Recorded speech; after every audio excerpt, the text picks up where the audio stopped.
Hey everybody, how you doing today? Hope you're all having a great Friday so far. Mine has gone pretty well. Definitely ready for the weekend, but I guess when am I not? Actually pretty hot today too, but anyway, let's go ahead and get started. So yesterday we finished up this very simple title screen. And this is kind of like how I'm going to be doing the interfaces from now on. Just very simple. The actual look doesn't really matter as much as the functionality, so I'm going to try and have the functionality complete, and then we can just reskin the interface whenever. So anyway, what we do is create a game, and then so that just tells the system that we're ready to move on to the create game screen, which we're going to do right now. Okay, first let's close that up. And I think I'm actually just going to duplicate the title scene. And this will be create or join.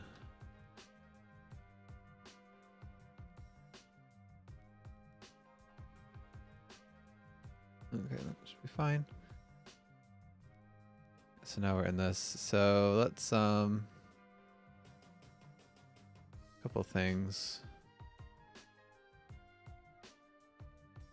So this game link loader. I guess the question is, do I want to be able to just start the game while I'm in this scene? I guess that kind of makes sense.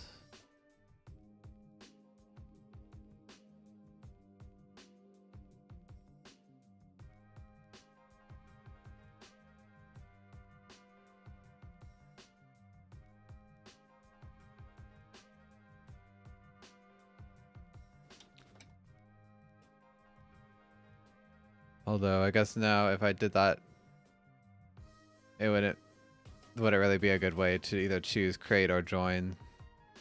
But that's okay, I guess, just for testing.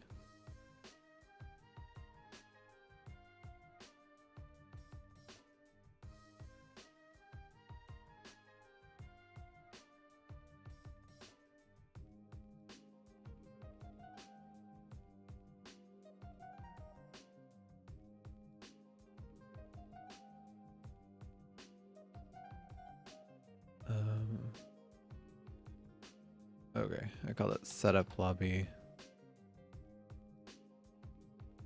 And we'll just pass true. Yeah, I don't know if I'll actually use this that much, but I mean, it doesn't really cause any issues. Okay, so what else do I want here?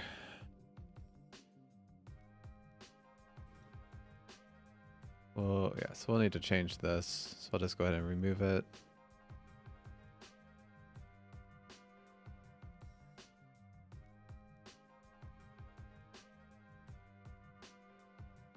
Okay, so let's okay,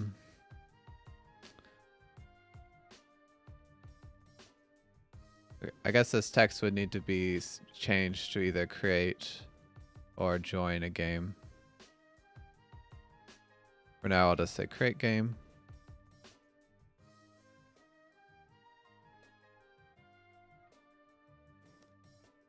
And okay, so we're gonna need, this actually won't just contain buttons now. So actually, what happens if I disable this? Does it, okay, it does automatically resize, that's cool. Because there's gonna be some things in here that won't always be shown. Like for example, we'll need a username, which you can load from a file. Yeah, I'm not sure exactly how we'll deal with that. And then server address, which is only when you're in joining mode. Otherwise, it just uses your address. And then the port and password.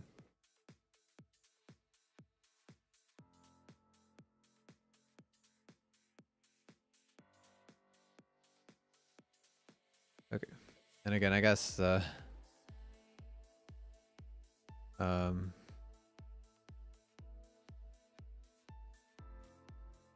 am I trying to say? I guess the look of this isn't super important right now either.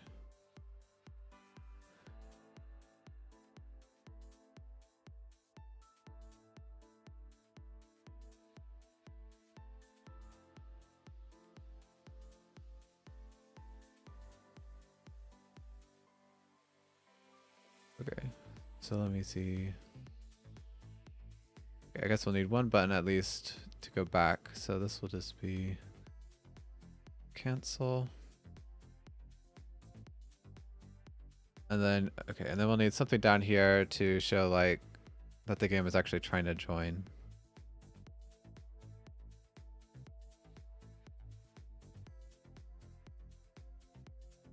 All right, so let's see. Oops, keep on clicking that by accident. So yeah, these are all just like input fields. So that's pretty simple.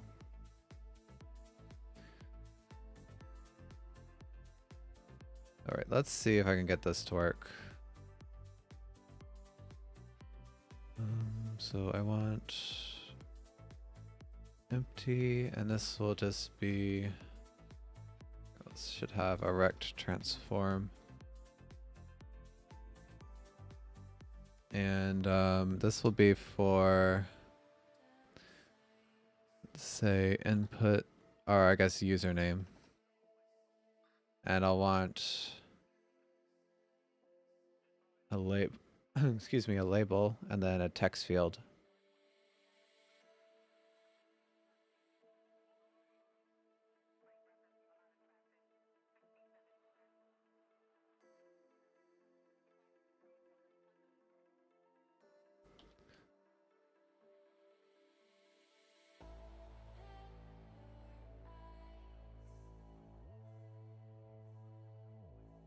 Okay, so this will need some playing around with, but we'll get it right. And then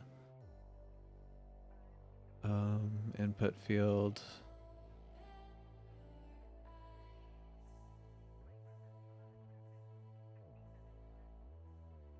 Okay, so this is the placeholder text and this is the actual text.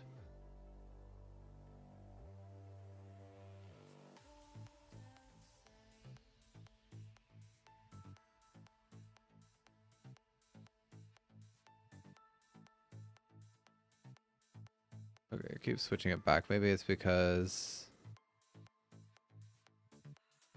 child alignment. Okay, yeah, so when I set this, that means it enforces the width on this. Okay, and then I should have a content size fitter here.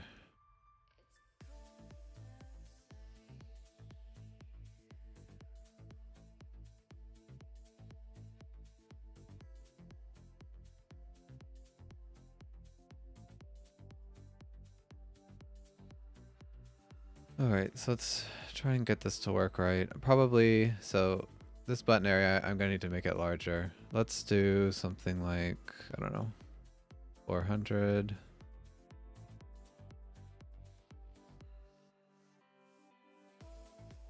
Okay, and this stretching strangely. So this is saying it has, oh, I put the content size fitter on the wrong thing, I think.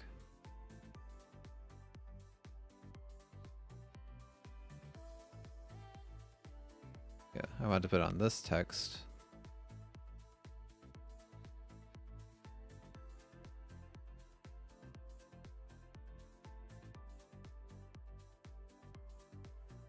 The parent has a type of layout group component. A child of a layout group should not have a content size fitter component since it should be driven by the layout group. Okay, well that's true, but I don't need all the spacing, so I'm trying to figure out why it's doing that.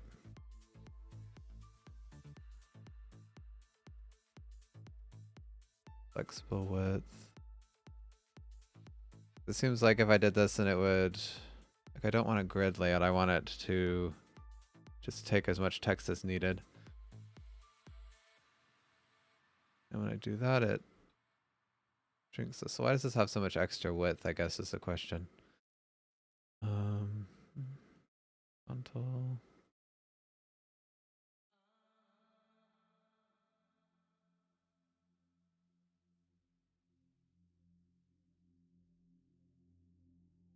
Okay, the pivot should be 0 here, shouldn't it? Not that it matters a whole lot.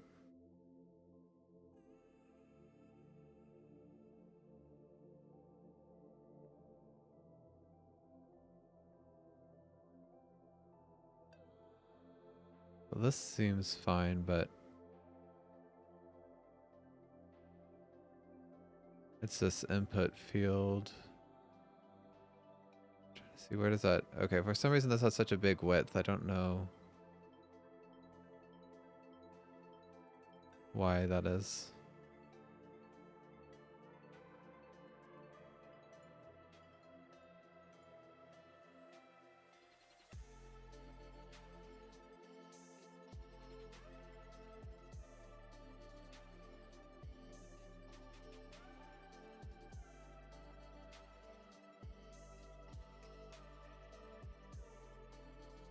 Okay, so I can set the height.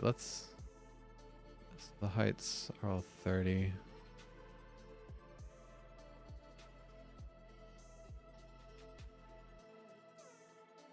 Does it have something to do with this? I don't think so, but probably the pivot should be 0 here anyway.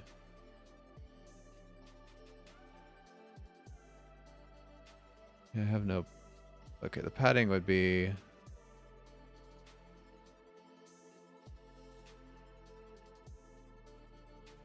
Okay, yeah, I see. I don't know why it moved it up, but...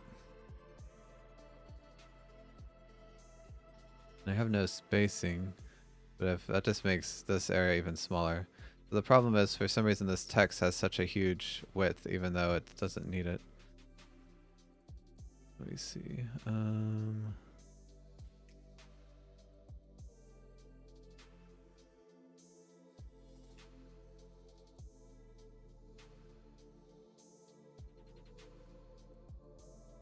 Okay, so even when I do that, it doesn't... Okay, maybe it's because this isn't asking for more width. Okay, yeah, that seems to be the issue. But now there's a spacing that's weird right there.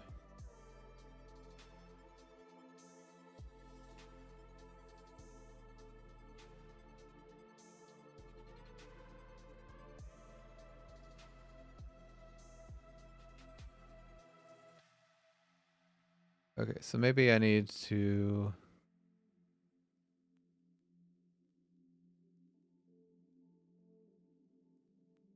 Yes, this should be a name.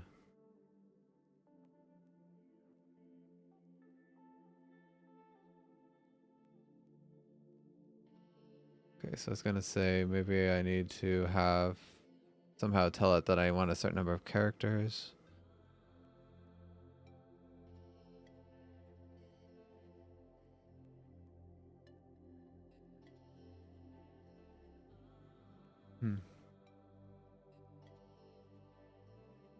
All this stuff doesn't seem to be super intuitive. Because you'd think that it would pick the smallest preferred size for this text and then give this the most extra room, but it doesn't seem to actually do that. Okay, so I guess I just have to do it manually.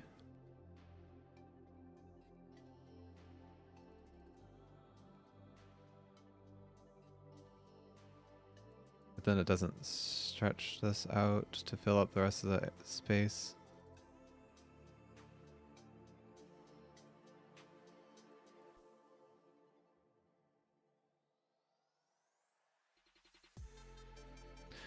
Okay, so anyway, this is 400, so this takes 70, so that means this would be like 330.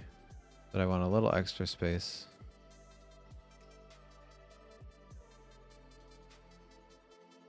This doesn't seem right.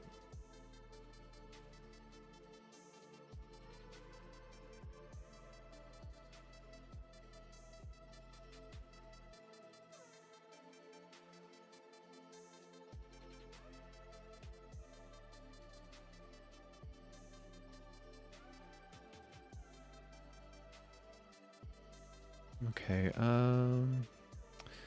let's see. I guess if I can find a better guide on the horizontal layout.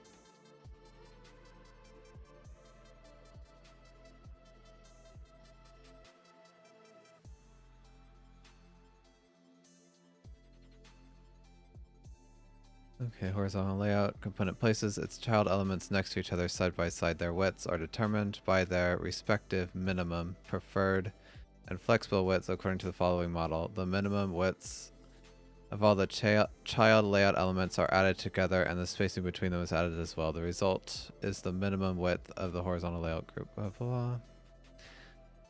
The group is at its minimum width are smaller. The child layout elements will also have their minimum width. The closer the horizontal layout group is to its preferred width, the closer each child element will also get their preferred width. It's wider, it will distribute the extra available space. So this is how I would think it would work, but that's not actually how it's doing it. Spacing between the alignment to use for child. Whether the layout group controls the width and height of its children.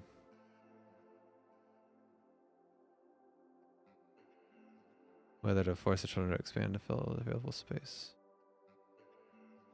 Yeah, see, this doesn't tell me whether it's true or false. And even, it doesn't seem to be what it actually does. Because I guess this text element just has like infinite preferred size or something, which...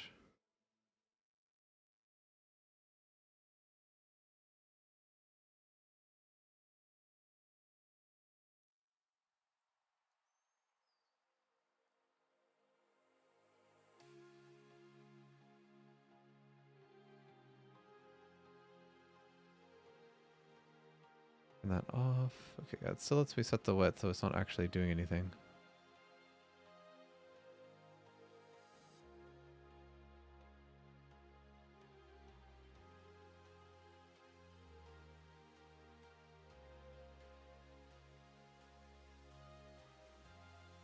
Okay, there we go. Maybe it only works while the game is playing. Let's, if I remove that. Okay. Maybe there has to be something that happened to actually trigger it to update.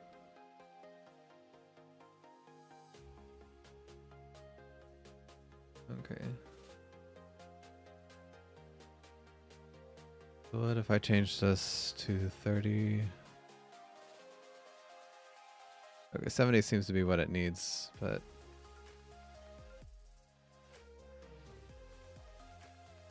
maybe I need to change this to stretch.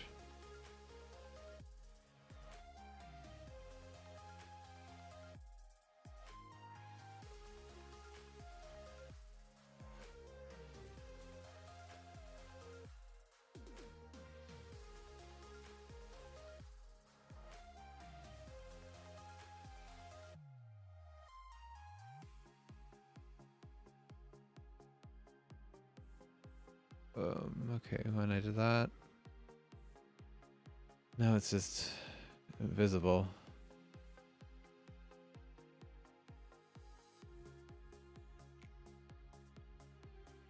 Yeah, because it has a negative width.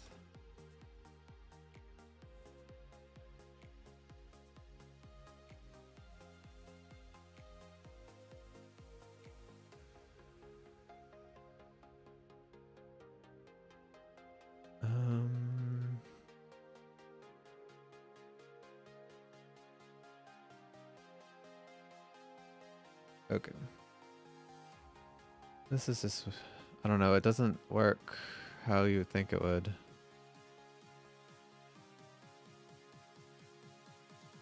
I don't even, it seems like it's either I'm doing something wrong or it's being really buggy.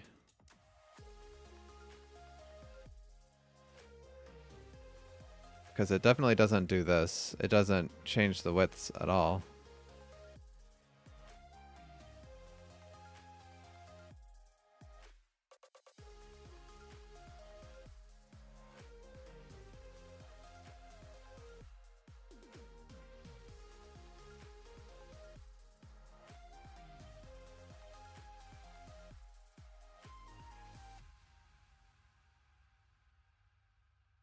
You have a coordinate size cells fitter. Set the horizontal vertical constraint to preferred size. Disable the force expand child. Okay. Problem running into is the coordinate size fitter and horizontal layer group attract to child. Drag the image up. It would size whole panel. Okay.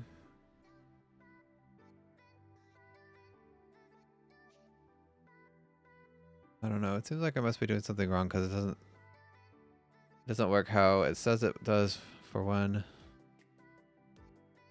I'm just gonna delete this and create a new one because somehow it's gotten moved off screen or something.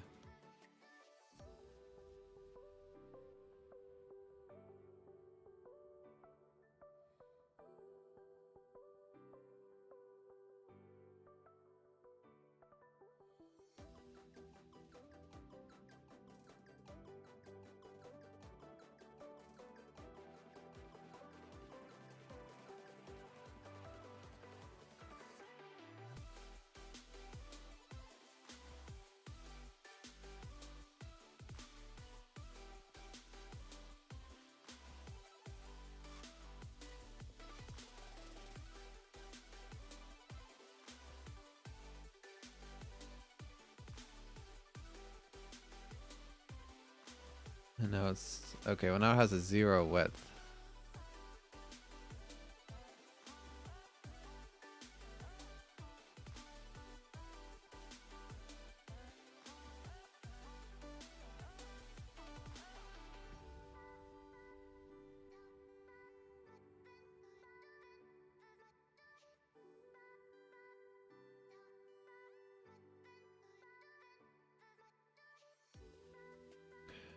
That's not what I want.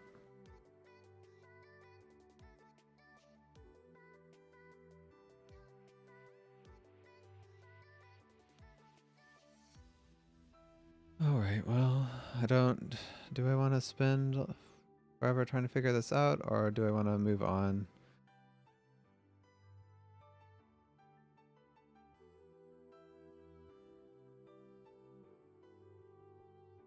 Okay, I guess this will just look ugly.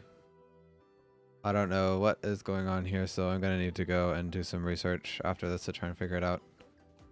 Because if I'm going to be working with the UI, I need to try and understand why it's not working like it says it should. But anyway, so we'll have a username, and yeah, we just want a little label and a text field. I have worked with these fields and they work fine. It's just the layouts are so unintuitive.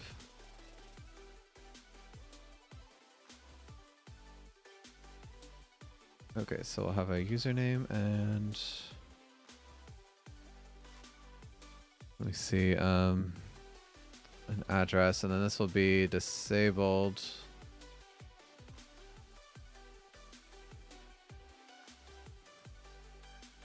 Okay, and then also, I do want one other thing. If you're creating a host, I mean, if you're creating a game, you should be able to press a button to display your address, but you don't want to always show it because, well, especially since I'm on stream, I don't really want to show my IP address to everybody. So I'm going to have a button here.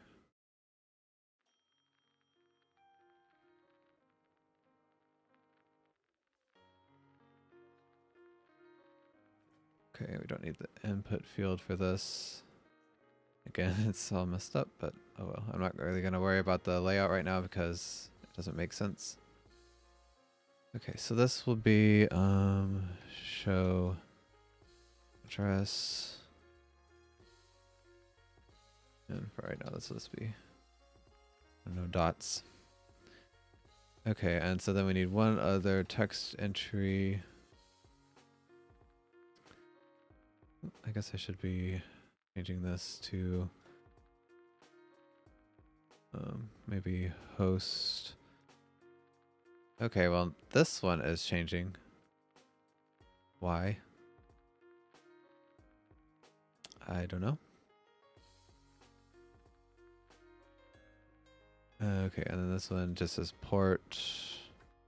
And no, either, I mean, both creating and joining a game you'd enter in the port, except this text would change.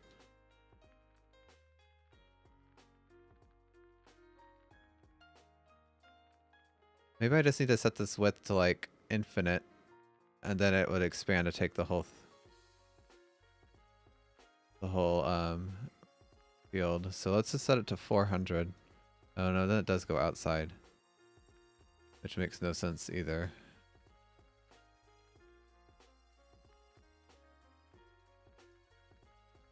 Okay, I'm not gonna worry about it anymore. Okay, and then this input field should take... Well, actually, well, no, okay, port is just an integer number. The address is actually... I'll have to do my own filtering for that.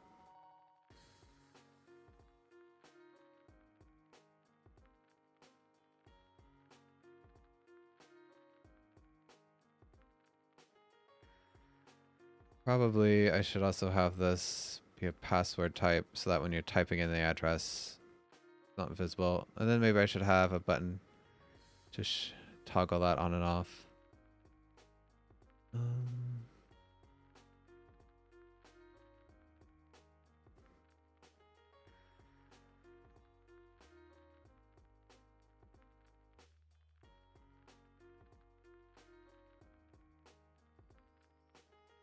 Okay, yeah, this is definitely outside the bounds, but whatever. And then, okay, the port we don't really need to hide.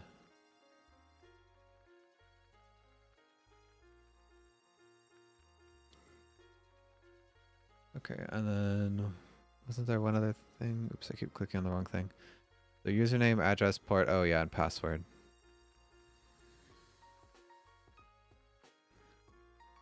And the password, I guess, would work the same as this one. Control D.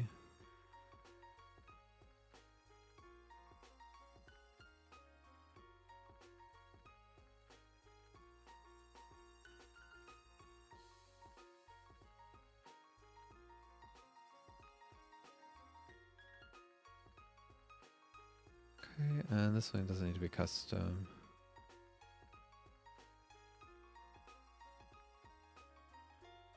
Okay, so let's go ahead and test some of these. See if it works. Yeah, so this is set to name, so it doesn't let me type. Okay, well, that's actually wrong because I do want to be able to type numbers and underscores. So let's change that.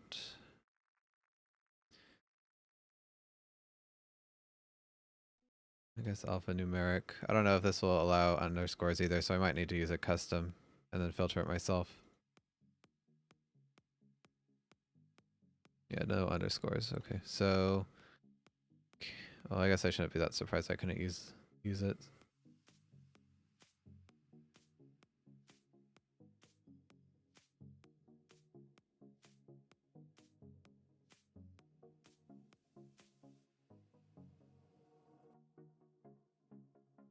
Okay,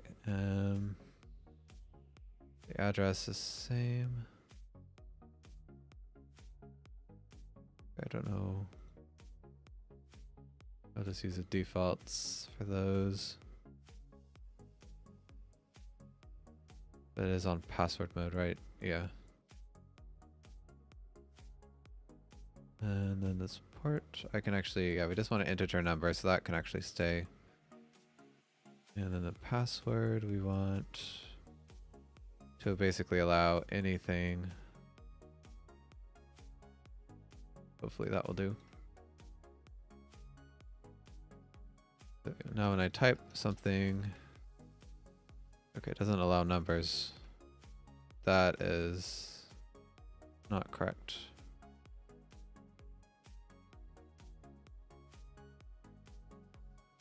Oh, that should be none. Okay, let's change that.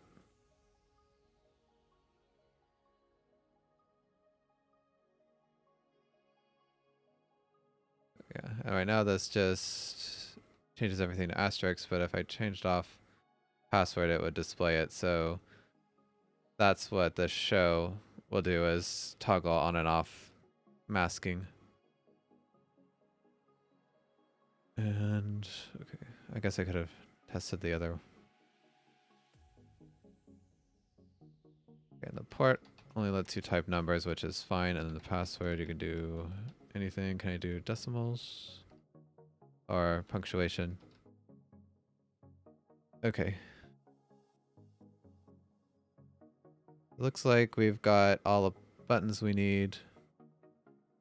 So I'm gonna need another area that will just say the status if you're loading into a game or not.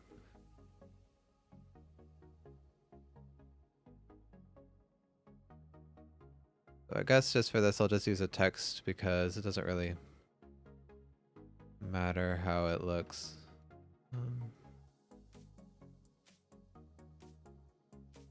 Where'd it go? Oh, it's right there. So if I change back to scene so I can move this downward. I guess I should actually anchor it to the bottom, huh? Let's do that. Oh, yeah, the bottom of the visible area. Okay, that looks fine.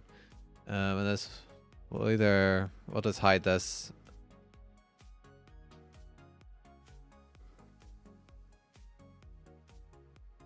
And just to show that's working, I'll have these, this ellipse change in real time every few seconds. Probably, let's make the size a little bigger. And during this time, we'll also disable all these buttons. Alright, so I think we've got all the UI elements needed. Okay, let's actually rename this. Join text. And yeah, again, this doesn't look very pretty, but that's just because I don't understand Unity's interface, but we'll figure that out some other time. Okay, so we've got this. Now let's do the back end.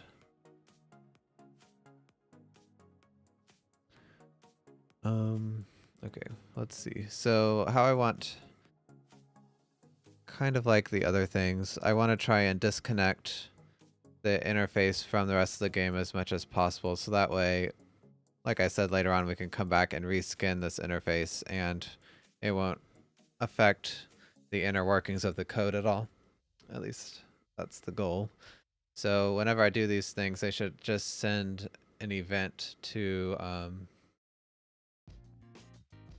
the rest of the game, and then the game would also send events back to change this information. But I guess... Okay, so let's think. So for a username, for example, I'd want to have an event to say that the input changed, and then I want to also have an event to say that the actual username has been validated and changed, so that way we could set the username. I'm going to need to do that for every text entry, so it's going to start getting kind of bloated, I think, just with all the events, but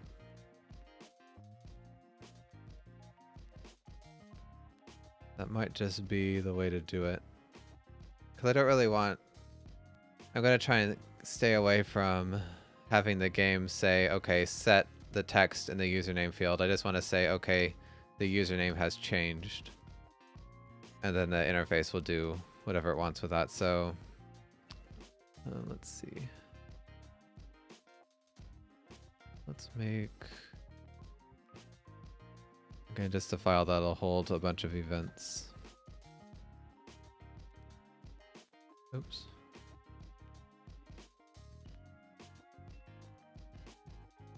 That doesn't matter, because I'm going to delete this anyway.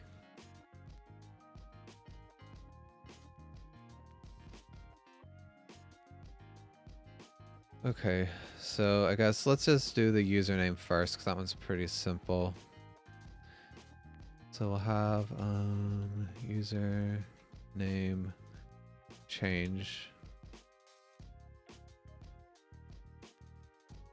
And then this one actually, well, I could have it send the username as an argument in this event, or I could just store the username in a different class. I think the username is actually stored in the local connection. Like, where is this actually set?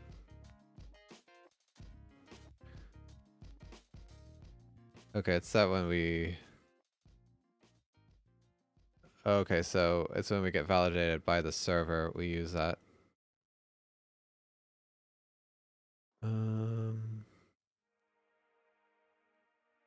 Okay, yeah, because this local connection is kind of like how the server sees us, so we'd want to store our own username somewhere else, I guess.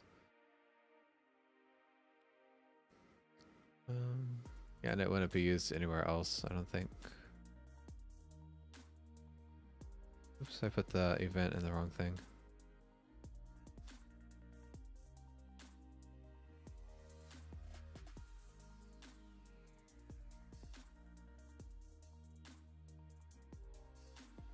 Okay, so...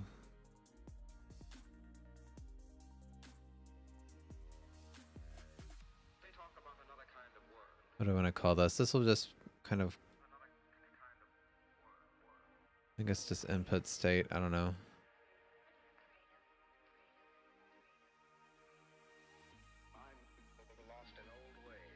So username, address, port, and password.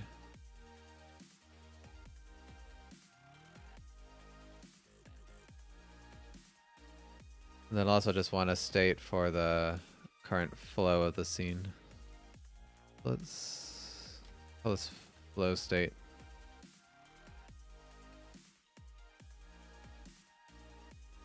And I'll copy it from what I did here.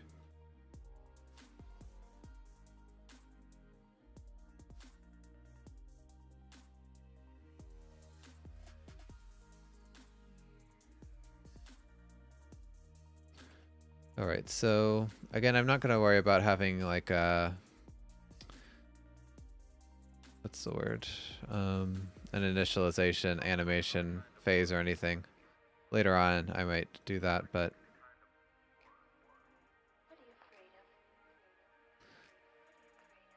for now, I'll just have input, and then we'll have connecting phase, and then exit.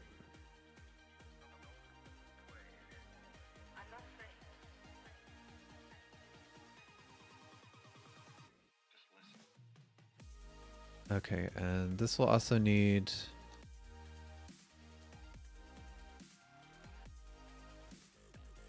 what am I trying to think of? I guess... I don't really like using booleans for this, so I'll have setup mode, and this will either be create or join.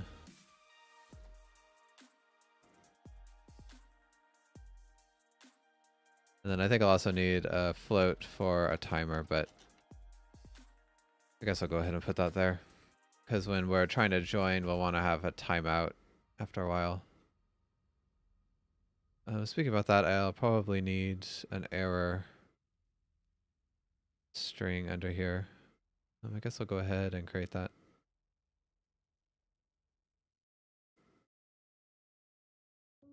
Or maybe this could just double as the error string, I don't know.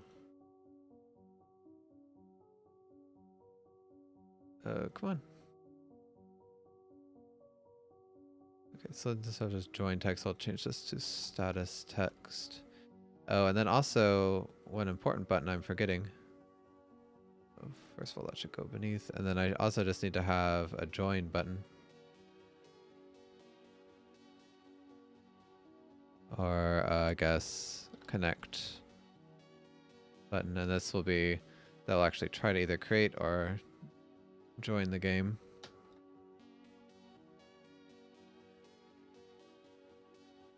I can change this text easily, so I'm not going to worry about that too much.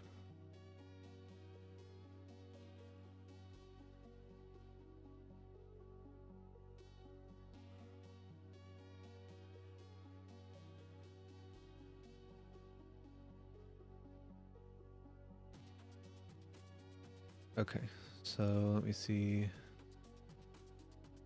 So I won't worry about passing the stream because whatever needs the username couldn't just get that input state class.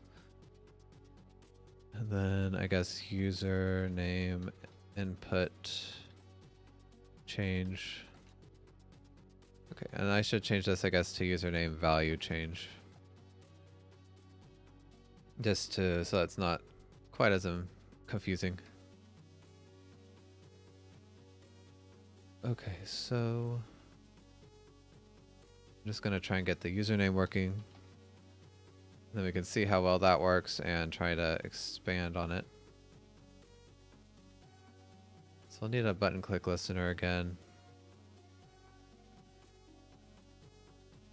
But I guess the question is, I don't know if I want to do it the same way because it's going to get a little out of hand if I have one listener for all the buttons. So I might do something like...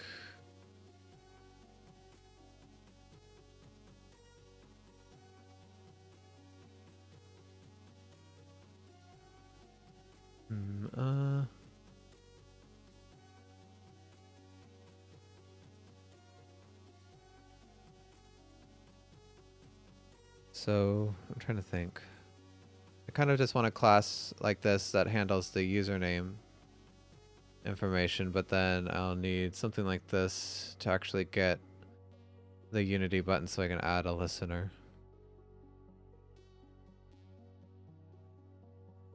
And I don't really want to have to make a different mono behavior for each of those. But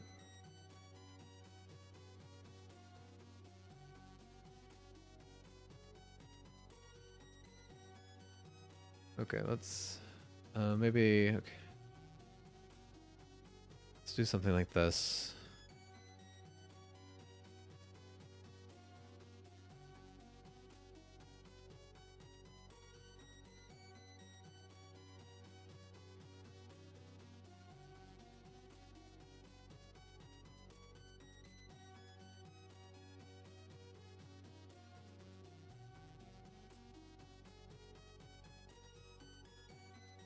Okay, and this needs to be public. Really, I'm gonna make this pretty what's the word, like generic, so I could put this in some other, like, I might as well go ahead and do that. Let's see.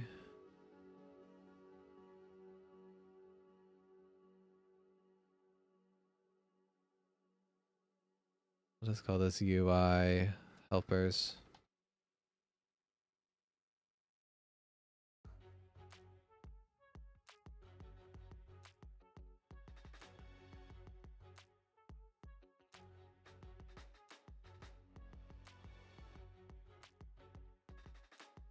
Although, now that I think about it, how do I want this to work?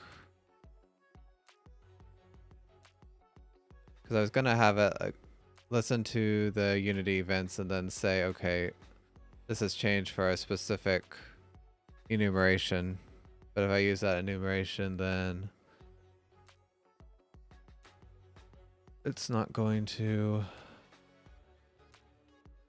like, it won't be global anymore. So, okay, let's go back to how I did it before. Oops, that was a wrong file to move across.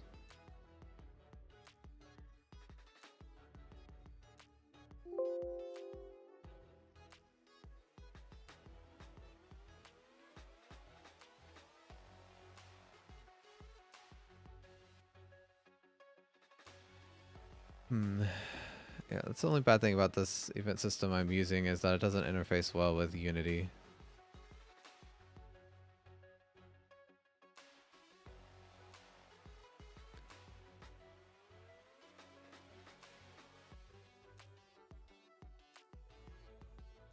It'd be nice if I could just have... Maybe I can do something a little tricky here. Okay, so I might move that back to the UI helpers. Let's just see if this works. So public, Or I guess, yeah, I don't want it to be public. Serializable. Public string, I guess change event.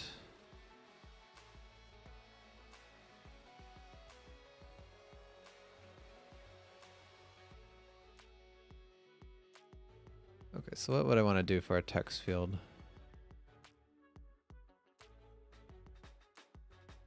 I'd want to be able to listen for value changed, and I guess this is when you press enter. Then I want to be able to set the text and set interactable. So it'd be nice if I could control all those with events.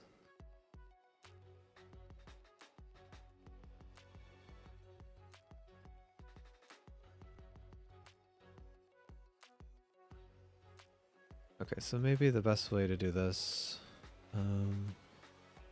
public text, let's see, class text field, value changed. This will just be an I event, and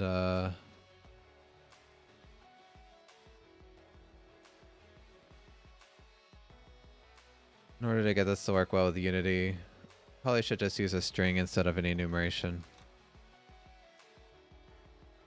Which I usually don't like to do, but I think it's just the best way to handle it. And okay, then this would have another string for the text. And then public class text field input end.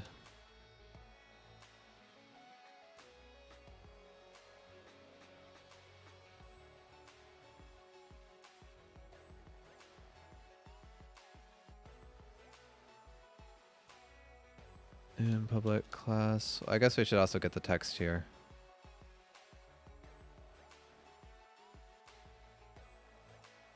Text field set command. And so we'll have the tag and then the text to set. And then public class text field set enabled command.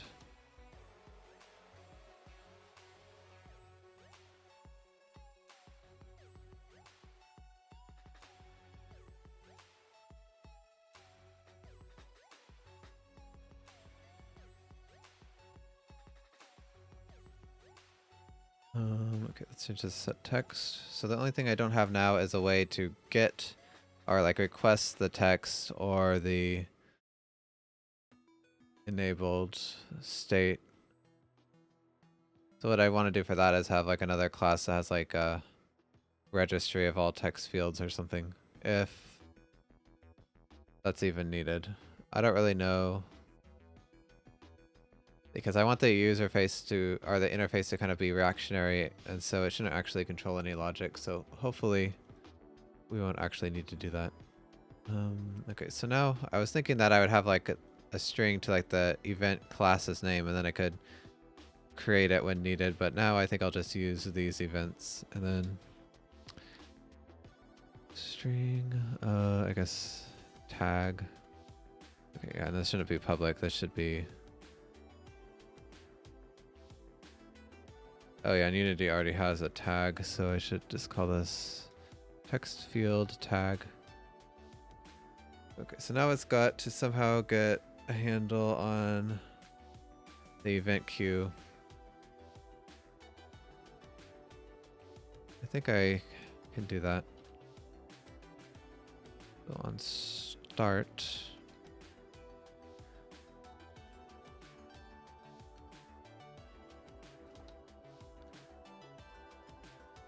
So can I get this?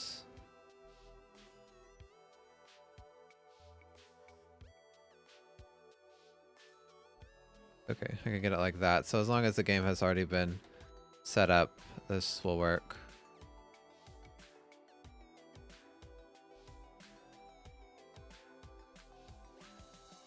Okay.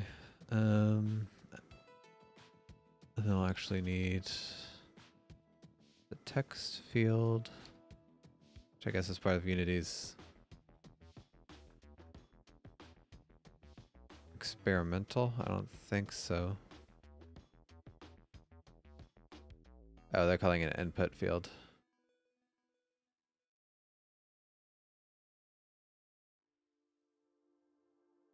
There we go. And we'll just put this on the input field object, so we can just call get component.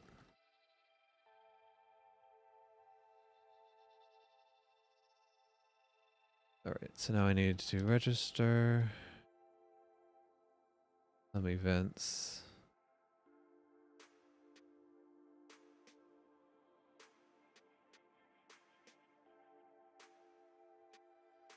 All right.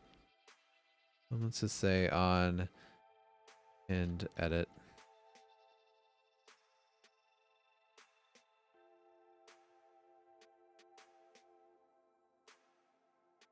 And field on.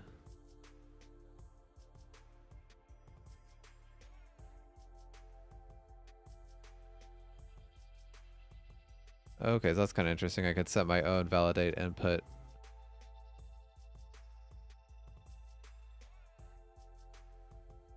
Oh, okay, that's deprecated. I was going to say I don't know why there's two there. So add listener on value changed. So, okay. Be nice if I could set that validator.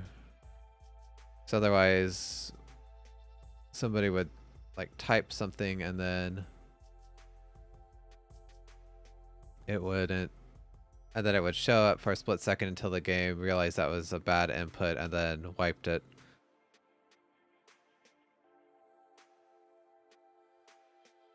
So I'm trying to think, how would I get that validator to this? So I guess what I'll need another thing is here.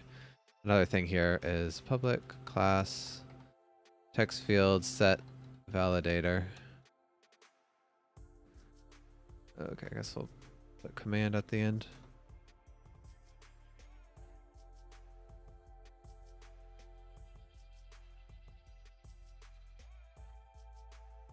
What is it? What was that on?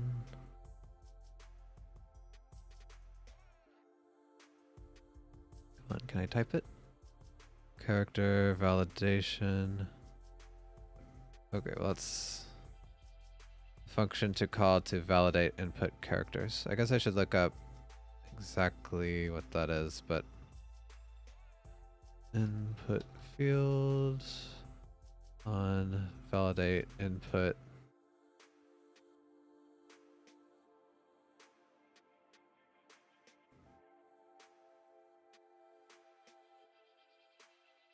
Oops. Yes, I know that. Unity.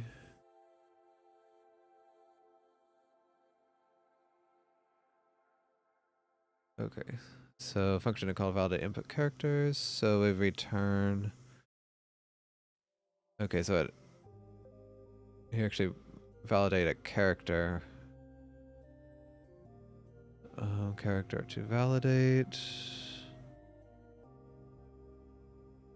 Oh, so then okay, so if it's bad, then we would just change it to an empty character. Okay, well actually, because that's the input, the character index, and the added character. Yeah, so that's kind of what I wanted to see.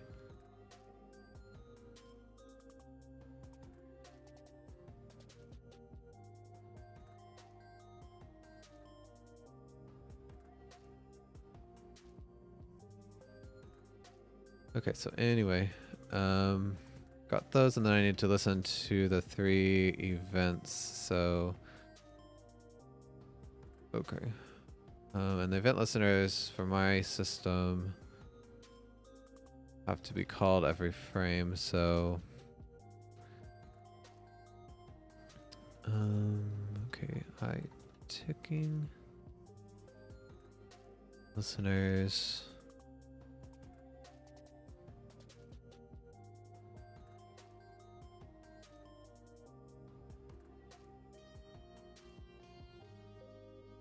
Okay, then listeners add new event. Oh no, we want to get for each. Okay, I think it's called all events listener. There we go. So we want one for each of these commands. Let's do the set text first. So we pass the event queue. I can type it, and then the callback. So set text.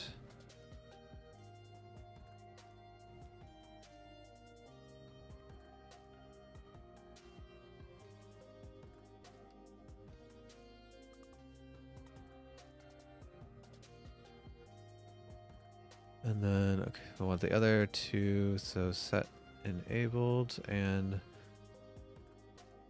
set validator. Oh, I copied the same thing.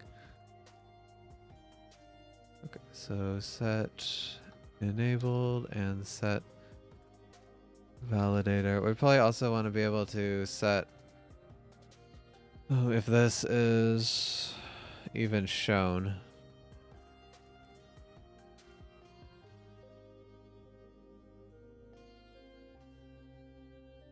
I don't know. I'm just starting to feel like it's getting a bit event soupy here. There's just too much stuff flying around. Okay, I still think we need these events to listen from the text field, but maybe we should just have something like class text field state.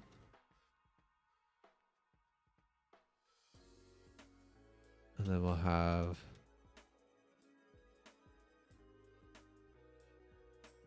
text public bool enabled, public bool shown, and then the validator.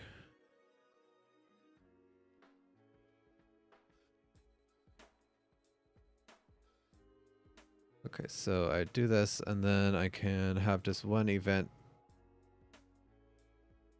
to update the state.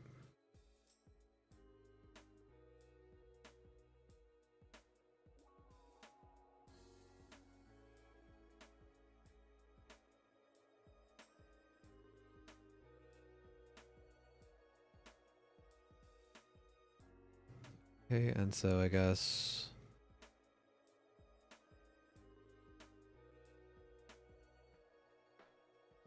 get rid of that for now. So this will be text field refresh command, and so then it would just set its state to match this. So now I need some class that would hold all these states. So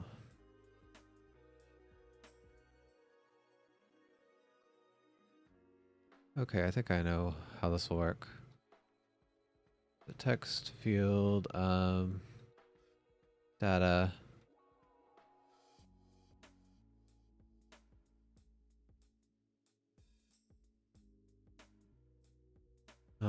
This is text field registry.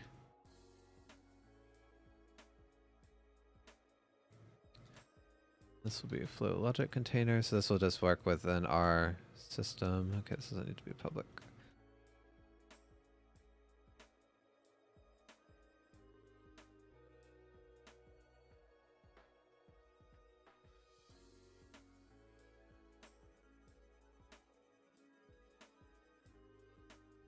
Alright, and then public class, text field, states. This should be the registry, and then this should be the registry updater.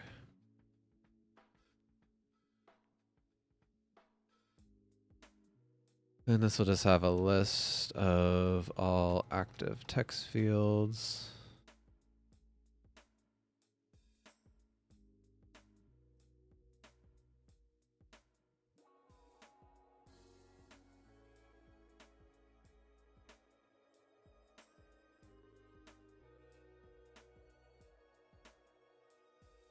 Okay, well maybe I don't need this after all.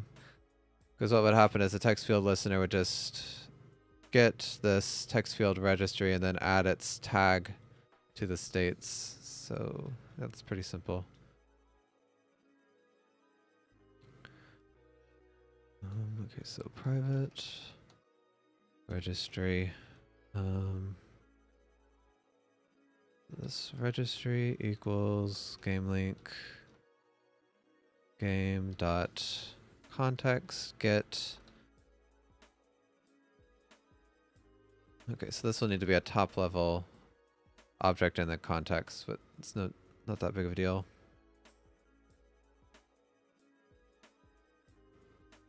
Okay, so we have all that. We'll really just need to listen to this command now. But I guess I'll just leave that. And then registry states add new. I could check to see if it already contains something with this tag, but oh, I did that already.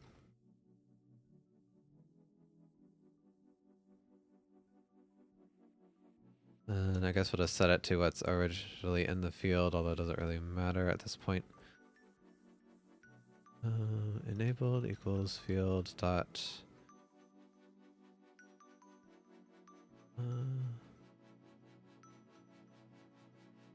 I don't know if this is the right thing. Let's see. Oh gosh. So if I turn this off, what I actually want to do is make it read only.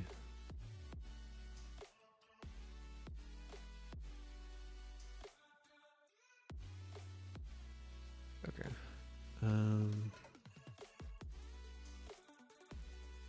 There's some way you can gray this out, but I forget what the command is.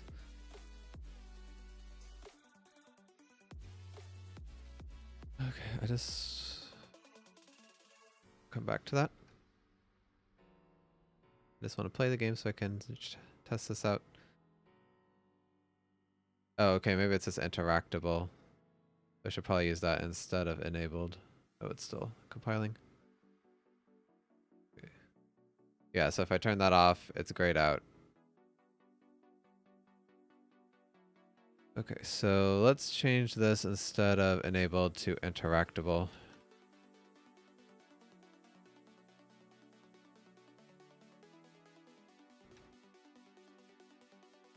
Equals field dot interactable. Oh, another thing I'll need to do is change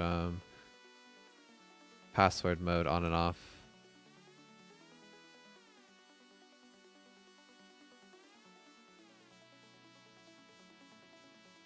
Field dot okay, asterisk care. The character used for, that's not what I want. What is it? Input type.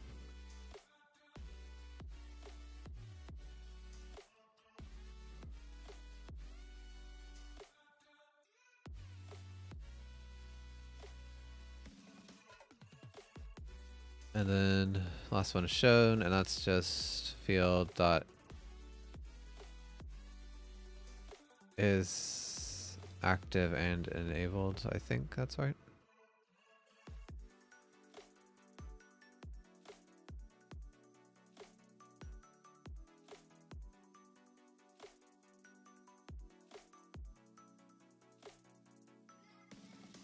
Okay, I don't know exactly what that function. I think this is what I want, but yeah, well, we'll see.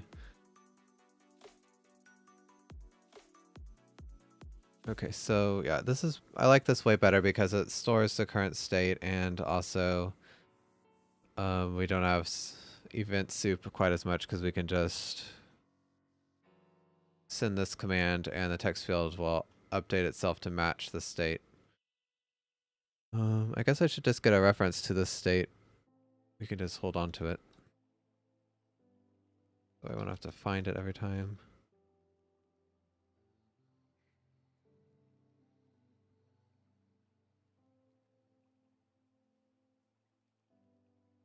Okay, and then registry add state. Okay, and then one thing I'll need to do is whenever Okay, well when this is destroyed, I'd want to remove the state, but...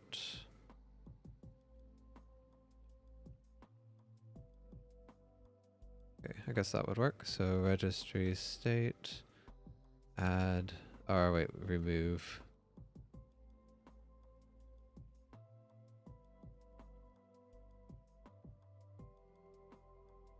Yeah, I don't want to use just on disable because if we hide and show this component, that on disable would be called. Okay, so I don't really need a list of listeners. I just need one refresh listener. I don't really even need this, but I don't know, it'll make things a little easier.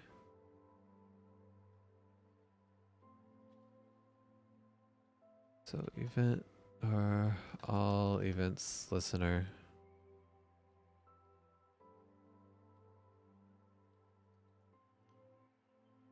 On refresh command. Alright, I think this is starting to look good because now this class will enable all text fields to be hooked up to the game pretty easily. Okay, let's move this event up here with these other ones.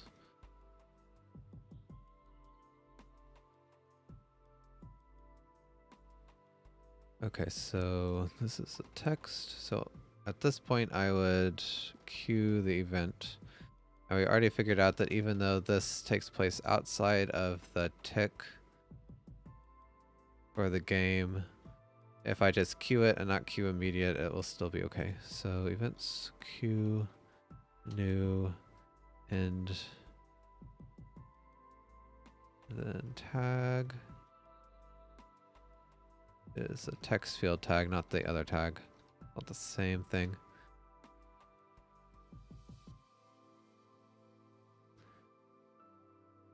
Okay, and then on value changed.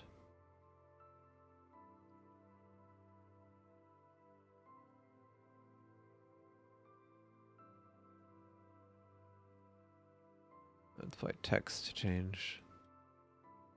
Or text changed. Okay, it was value changed, the last combination. Oops.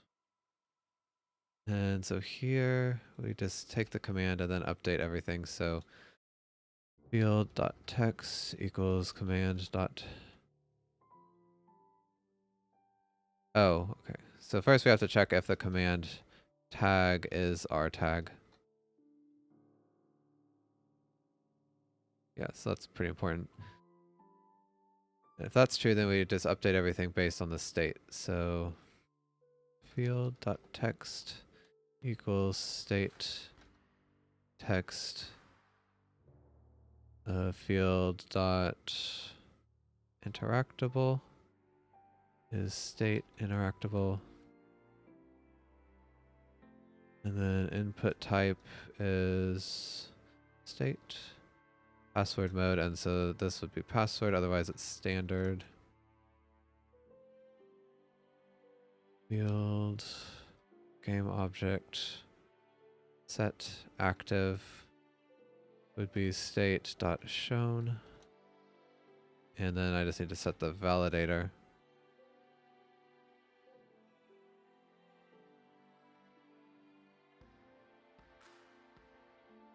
Okay, so the only problem I can see with the system now, am I missing one? Text interactable password shown.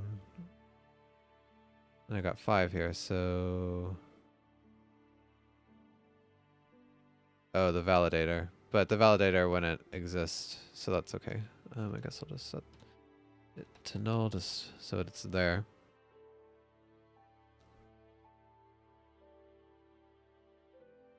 Okay, so like I was saying, the only problem I can see here is that if something tries to set this information before the text field has been, or the start has been called.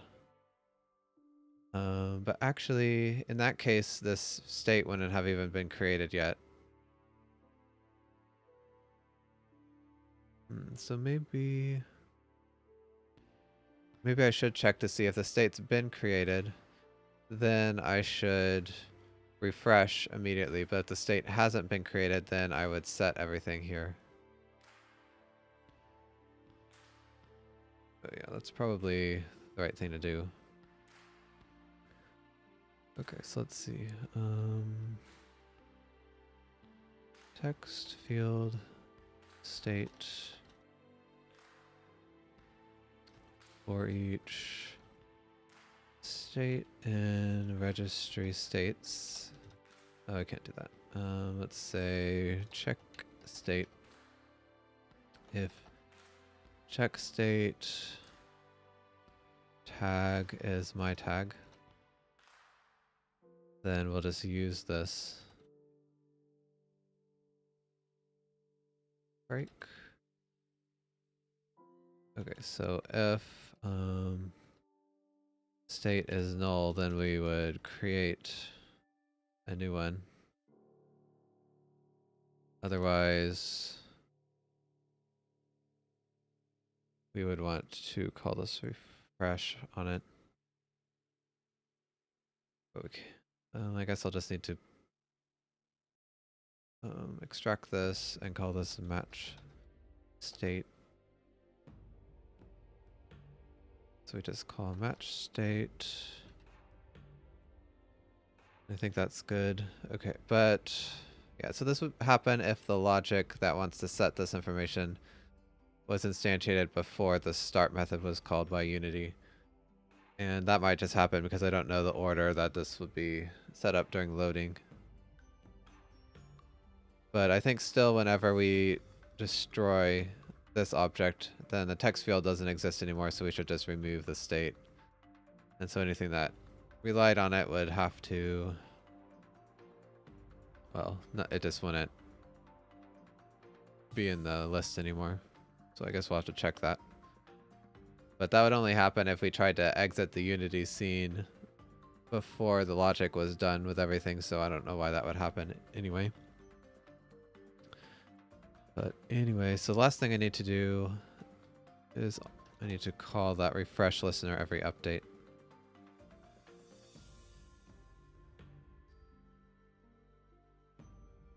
Okay, and all this does is just check to see if this command exists in the event queue, and if it does, it would call this. And I think, and again, this happens outside of the tick for the rest of the game logic, but I still think it's okay. I think it will be fine. Alright, so yeah, that was fun. Okay, so yeah, now this can be completely outside of the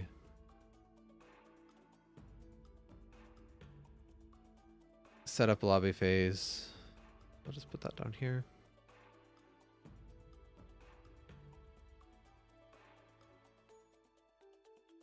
Okay, so let's see. Let's add one to the username.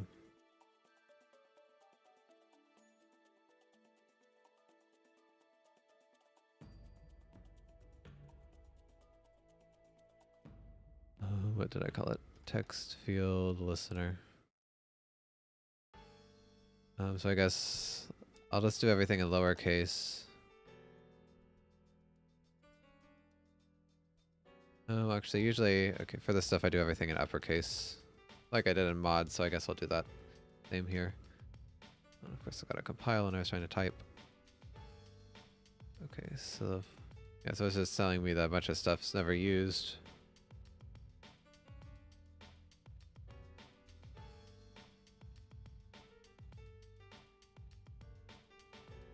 Oh, yeah, so I should set this to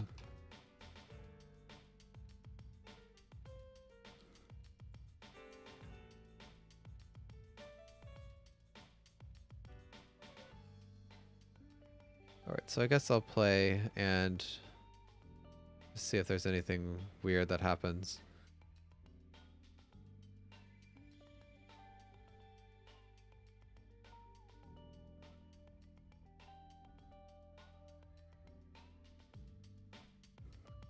Okay, not set to an instance. Oh, right. I need to go into the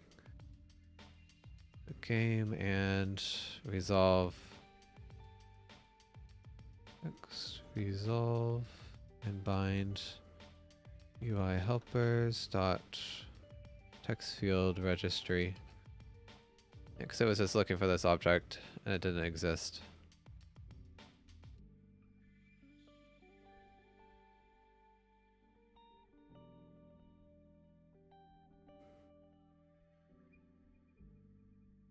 Okay, so now if I enter something, we should start getting events, which we do. And then if I press enter, it would say input end. Does it say input end also if I switch text fields? It does, okay. We should have a better toString on that so I can get some more information. Okay, so string format, text field value change.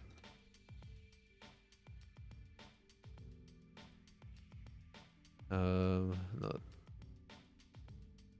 contains. If I change 0, or if I said like the tag to text, that would mean that, or that would imply that the tag was the old text in there, which is not true. Okay, we'll do the same thing for these. So input end. And then I guess text field refresh command.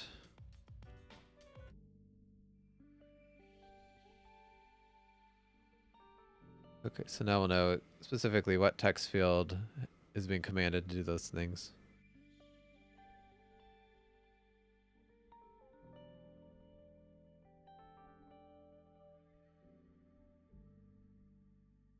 Okay, and it is updating.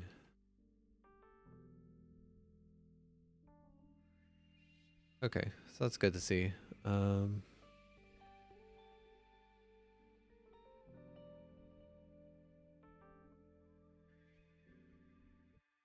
Okay, so now I need some event. Oh, the setup lobby folder is gone now. Yes, but it doesn't show up because you're not showing it here for some reason. Okay, I guess I'll have to go and add a dummy file.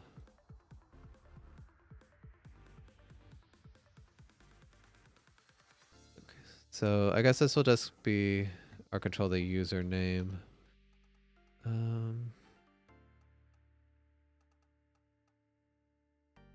Manager. This will just listen for events from this username text field and pass them into the rest of the game.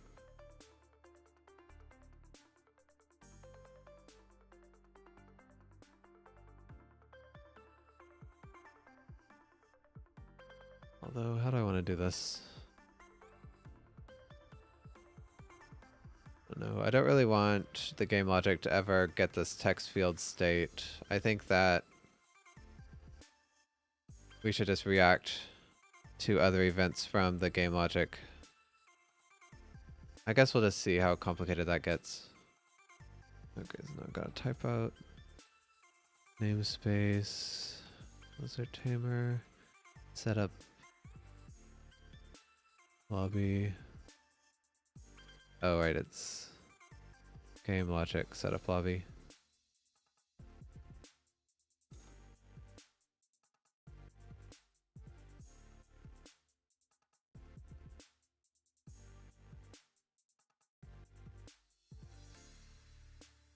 Alright, this isn't a mono behavior.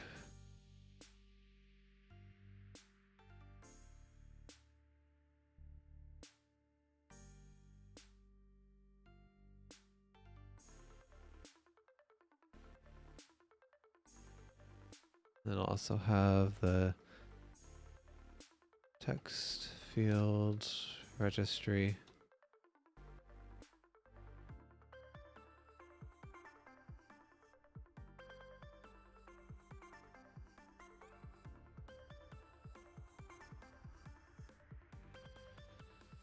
Okay, so I listen to text field.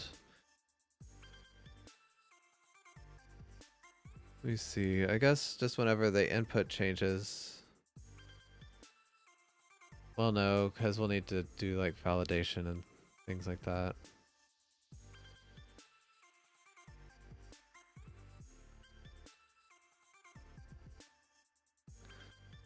Let me see. So I guess new all events listener.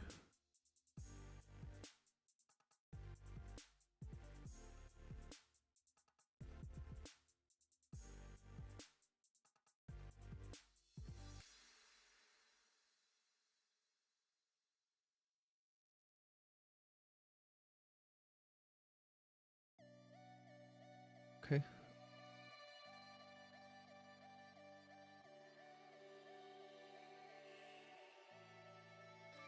And okay, we're gonna need the state as well.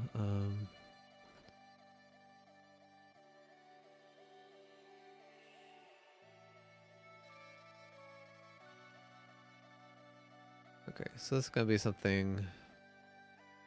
Maybe in the registry I should just have a helper function that basically searches for a specific tag, so I don't have to do this every time.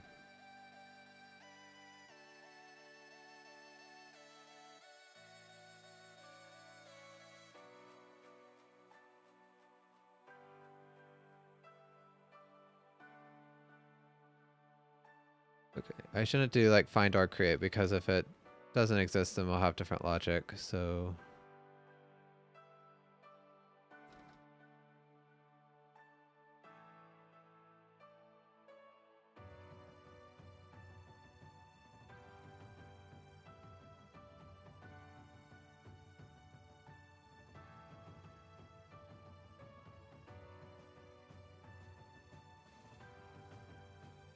Okay, this still helps a bit. So now I don't need to call this, I can just call registry find text field tag. And if it's found, then we just match it. If it's not found, then we set it.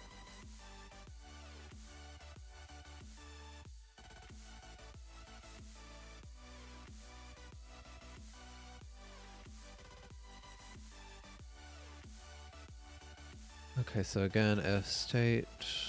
Well, do I even care if it's been set up? Well, I guess if it equals null, then I'll need to create it myself.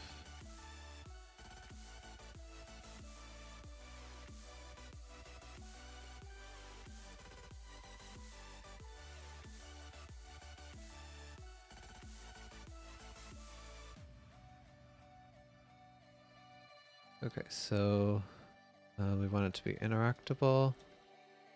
And password mode false. Shown true. Text. Okay, well that's one other thing I need. The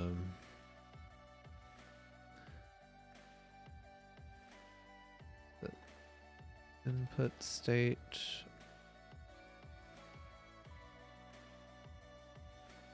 I guess I should change this to, I don't know, field state.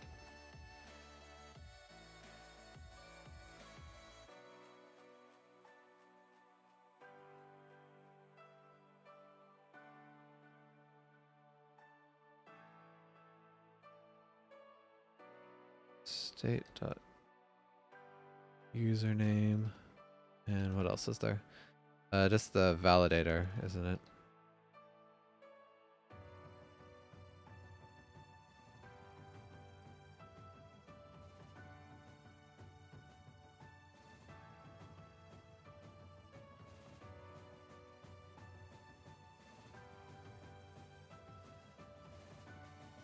Okay, so what would we want to not allow? I guess we want to make sure it's alphanumeric or an underscore. I don't know what else we'd want to add.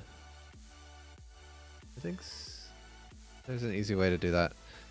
C# check alphanumeric.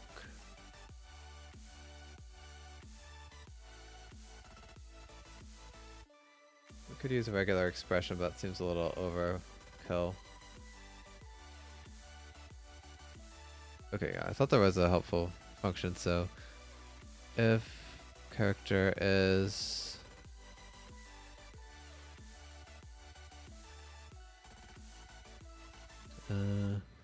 letter or digit.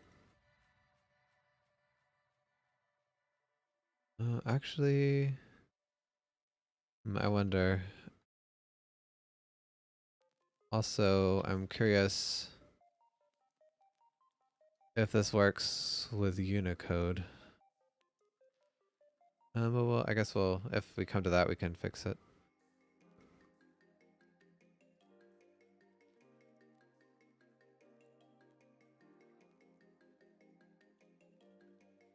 Okay, also, I guess we'll allow periods and underscore.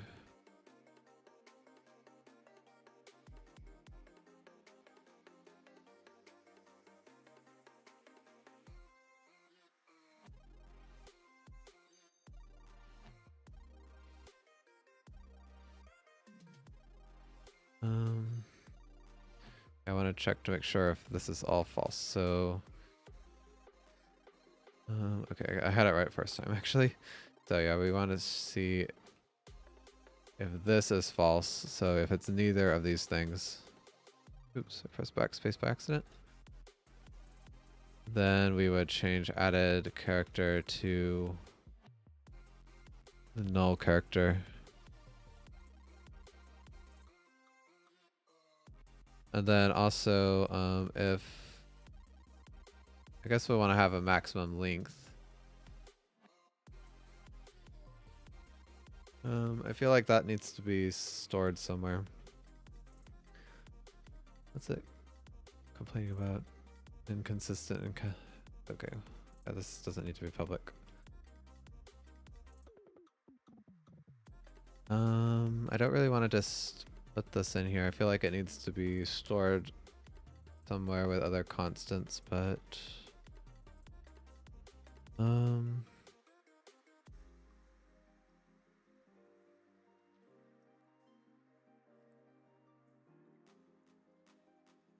okay, well I guess I'll just make it a constant here for now.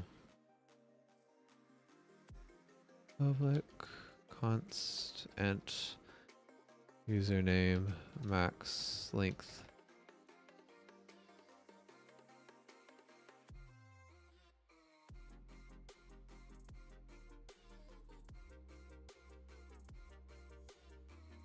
So if the length is already greater than or equal to the max length, then we'd also want to set added character to null.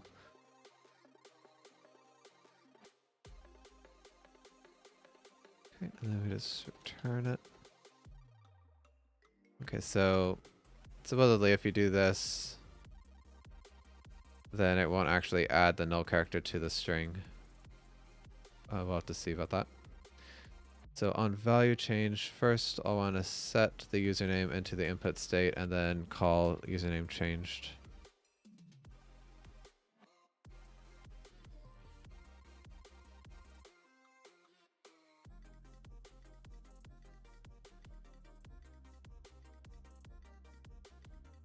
And then events, Q,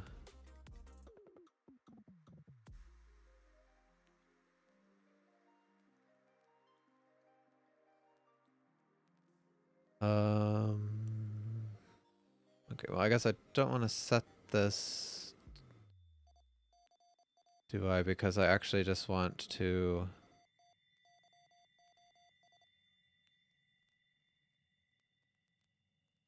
tell the game that the input changed. And then the game would have some validation of itself. Let me see.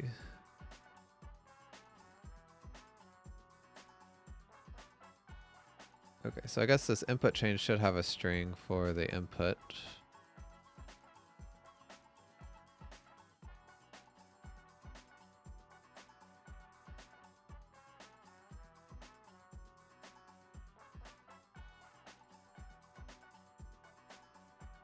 Let's go ahead and do a string format.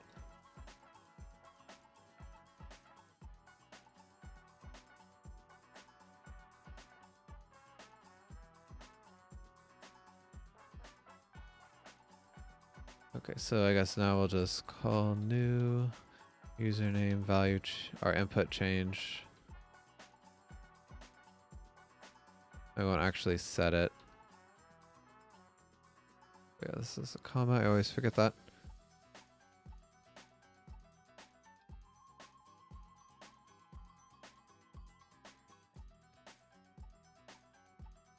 Okay, so another thing I need to listen for is if the system tries to set the username, then we also should update the oh, we don't care about that. The text field to match. So that's what this is. So on system change, I guess we'll just call it that.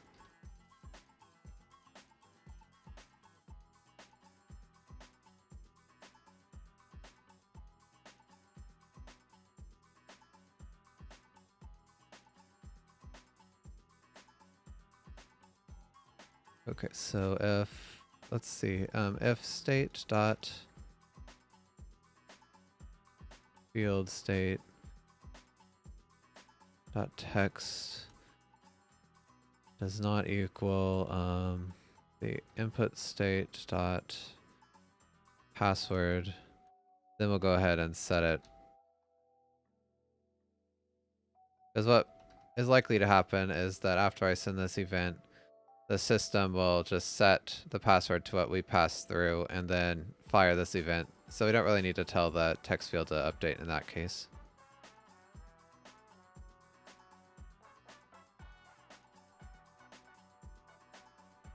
Oh yeah, so then I would just queue a new refresh command.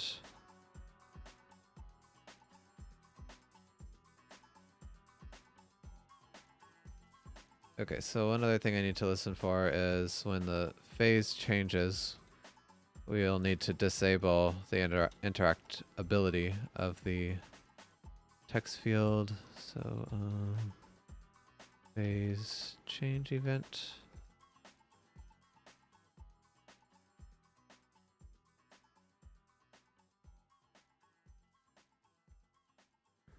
Okay, so if I don't have that, so I need to get the flow state.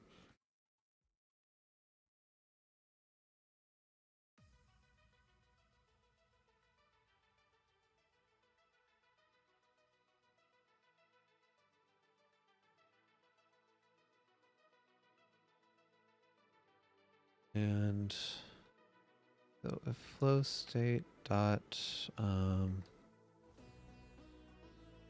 phase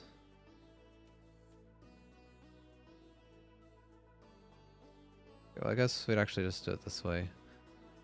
Field state dot interactable equals flow state if we're in the input phase. And then we would, I guess really I should set interactable to false here. And then queue this event. Oops. Because when this is first set up, we don't want it to be interactable. Only once we get this.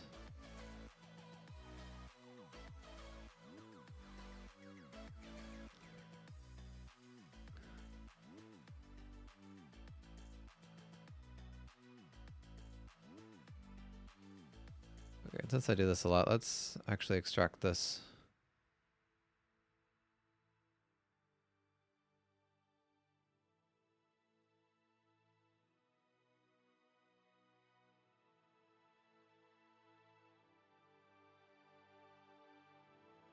Okay, so now I think that's all done. Okay, so the setup lobby controller is now ready to go ahead and create its context. So resolve and bind. First we'll need the flow state and then Input state. I think that's it. And then I'll need to initialize the ux.username manager.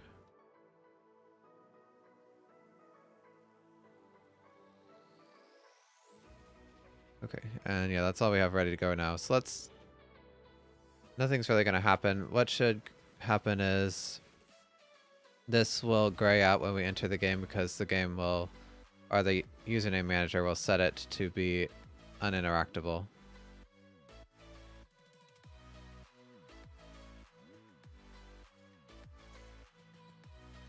Which does not happen, so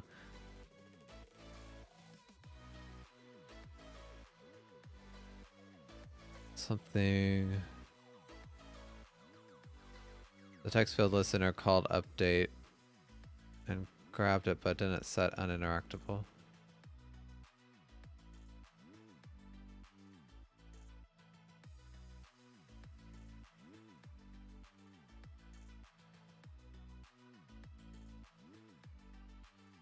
And this was queued by the username manager, so in the constructor.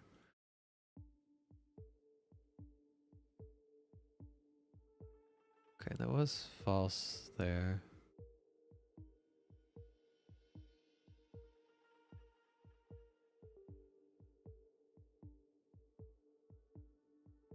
Okay, let's see.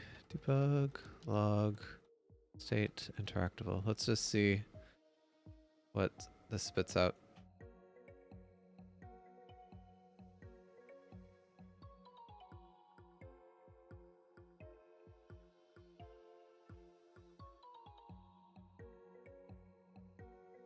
Okay, so for some reason this is true, which shouldn't, not actually what should be in there. So what is going on? Okay, maybe it erased over it.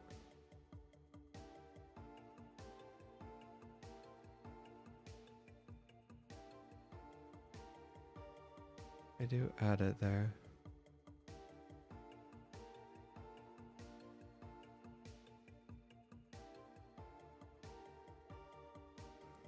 Yeah, I guess I don't need to store this.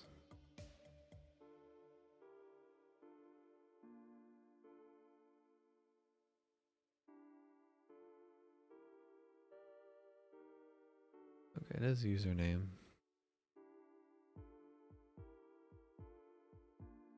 Okay, well, let's see. Does it create a new one?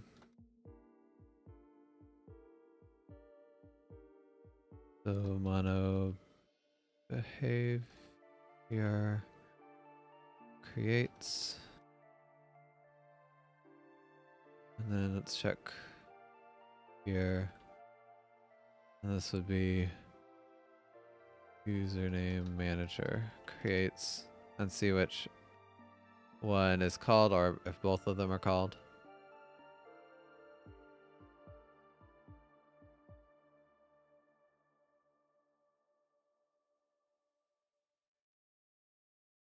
Okay, so this one calls first, but then the mono behavior creates it again. So why is that? I guess this find is not working.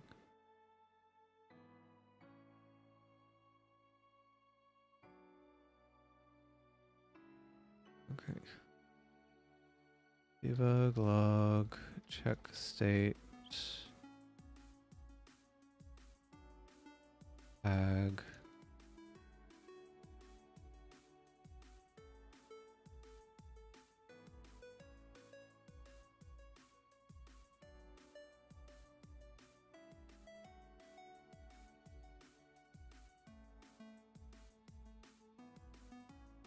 Okay.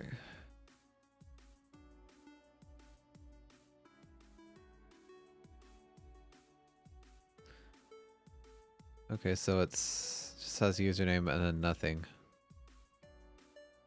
So that means, okay, that means someone didn't set the tag. You know, I guess, yeah, here I didn't set the tag, which is was bad of me. Yeah, I don't really like... I wish I didn't have to use these tags, but hopefully it won't cause too many issues. But the fact that I already managed to make it slightly buggy.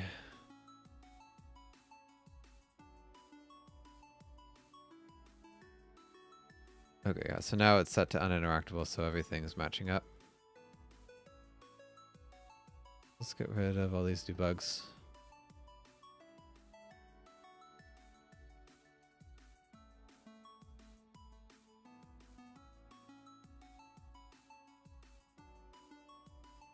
Okay, so that's good. Now let's go ahead and create the flow manager so we can actually start doing some more logic.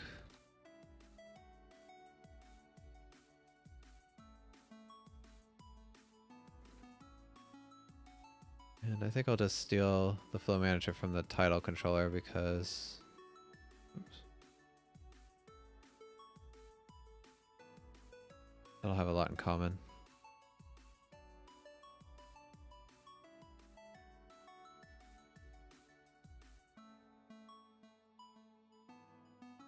I guess I don't want those yet, and then I change this to the flow state.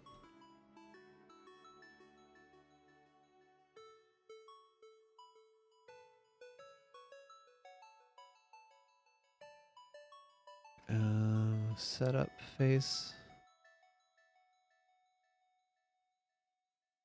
Okay. And then, yeah, this should be setup phase input, and don't need these functions yet.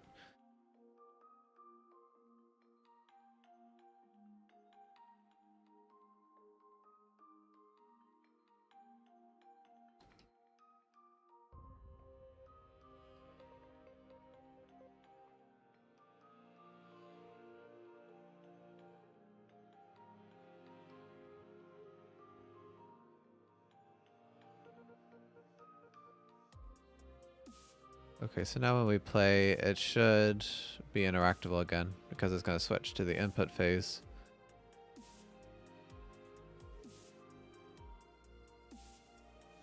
Yeah, which it does.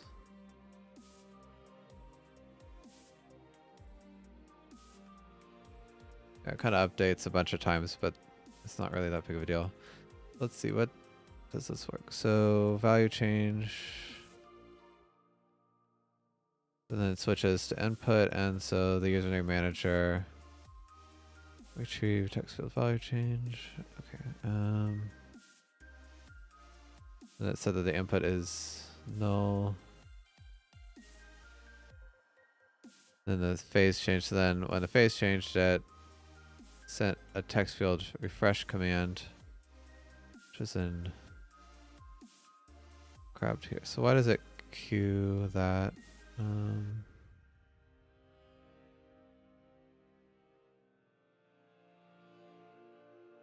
Oh, I see. Okay, so when the text field refresh command is called, it sets the text, and then I guess Unity fires that the value has changed, which makes sense, but I don't really need that event.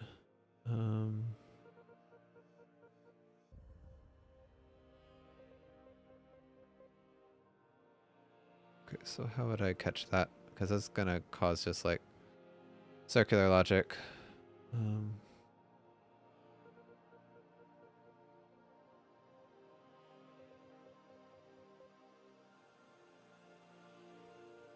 I guess I can just see, we won't need to call this if text equals what's already in the state.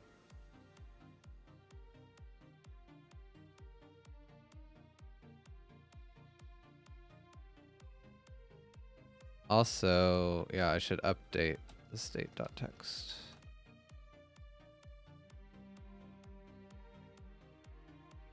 Okay, and then on text field input, we'll just always fire the event.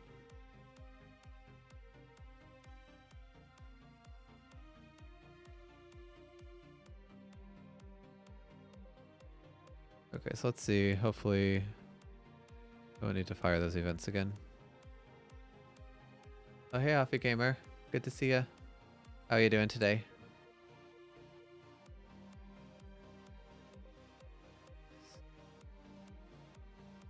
Okay, so yeah, it does request or receive this command to, let's see.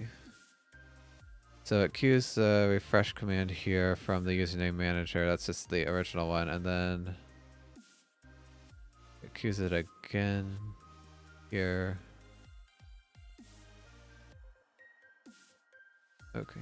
I'm actually not sure why it picked it up again. I'm just gonna guess it's because of the weird way that, or the weird order that Unity responds to the events and everything. So it's not that big of a deal.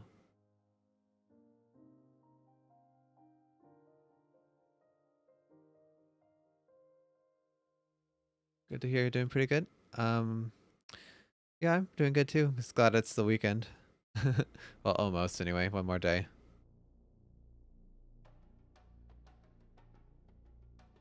And we've made some good progress. So yeah, that always feels good. Okay. I'm still so annoyed at Unity. I don't know. It's just strange. The interface doesn't act like it says it does, but I don't know. We'll figure it out. Okay, so what do I want to do now? We actually only have about 10 more minutes. How's the game coming along? Pretty good. Yeah, like I said, we're working on menus now, but it's just, I don't know. It looks bad because I can't get the layout of it to, I guess, update correctly. I don't know. It doesn't work how Unity describes it, so I'm guessing I'm doing something wrong, but I don't really know what. And I didn't want to spend all day on it, so I kind of just left it ugly. But that's all right.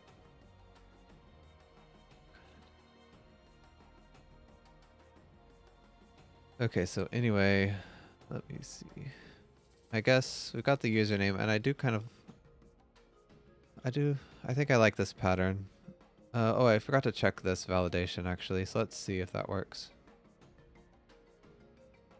So we should only be able to type letters and numbers and underscore and periods. Yeah, and anything else doesn't work. Also, it should have 16 characters, which I think I just reached. Yeah, so that works good. Wait. It's not firing the event though.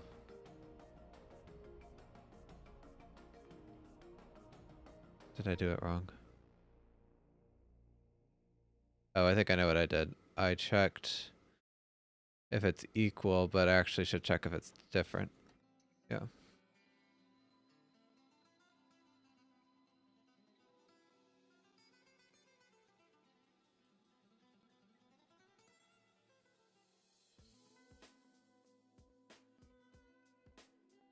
Alright, so let's see. Now we should get... Yeah. Once I get to the maximum, it stops sending the events. So if I put backspace, okay, we start getting them again. Alright.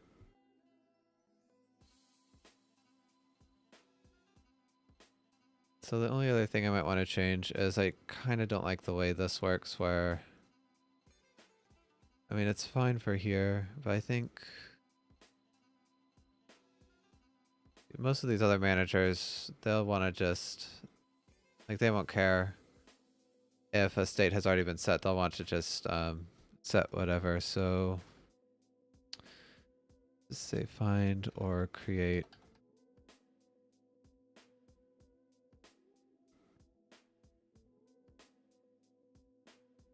And then if state is null, we'll just create a new one ourselves. We can go ahead and set the tag so that way I won't ever forget to set it. And states add.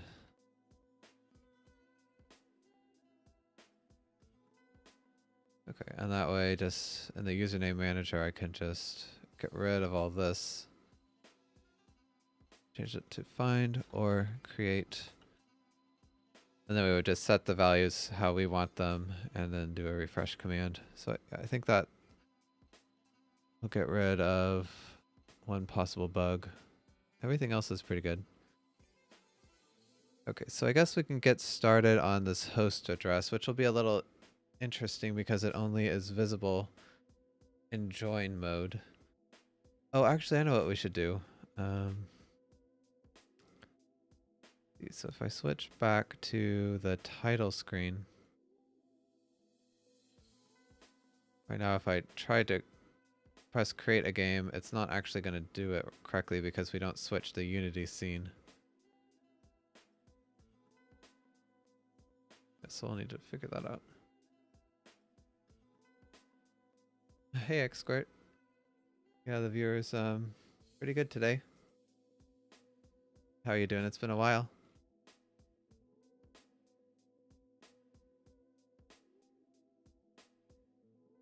Let me see. So what I want to do is when we press a button, it should also switch to the correct Unity scene. So probably just in this lobby controller,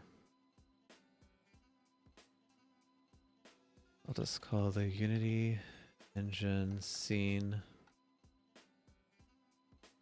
manager. What's the right? I always forget what the right. Okay, so load scene, and then we could just give it the name, which I think is setup lobby, or maybe it was create or join. I don't know. I wasn't very consistent. Let's just rename this to setup lobby.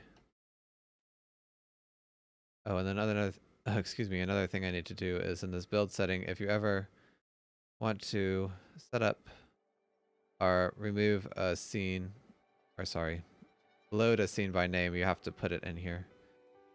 So we'll do that. I guess title should go first. How am I doing? Pretty good? Yeah, everybody here is pretty good. Nothing super special.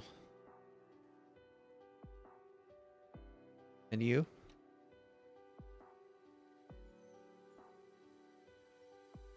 Alright, so I hope this will do the trick.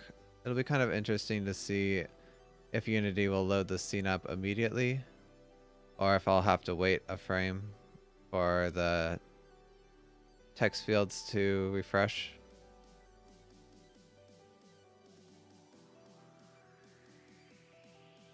Oh, Ashley's out of town. Okay.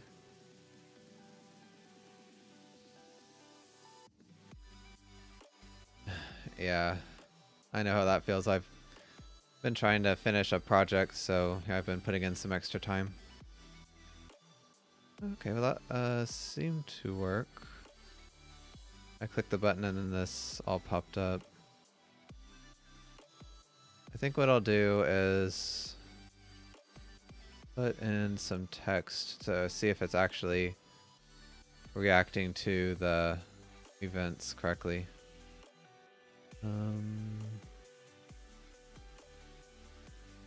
Say test,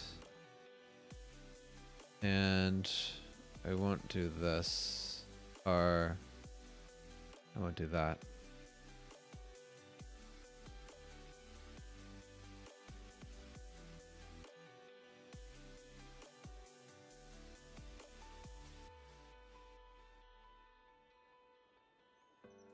Okay, is it loaded yet? Oh, there we go. Okay, it did update from that very first one. I was worried that I'd have to wait a frame because Unity might load things slowly, but nope, it looks like it's fine. So, don't have to worry about that. Oh, and I was meant to uncomment that.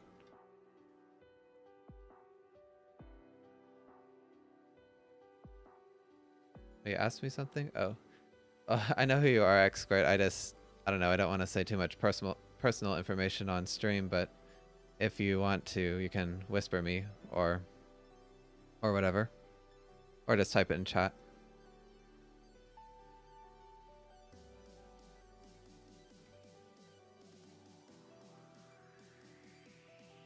Yeah.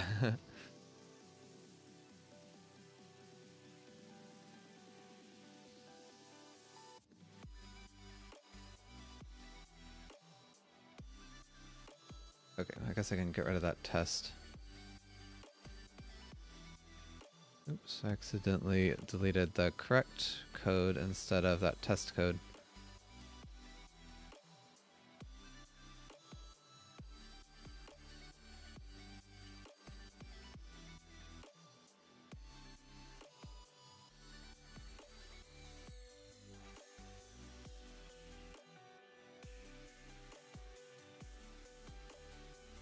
Okay, and this works fine too when I click the other button.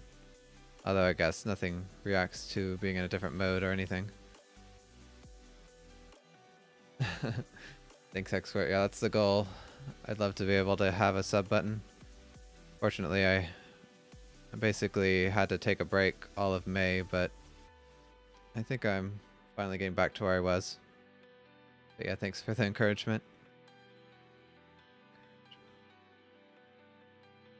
Alright, so... Oh, right, what was I trying to do? The address manager.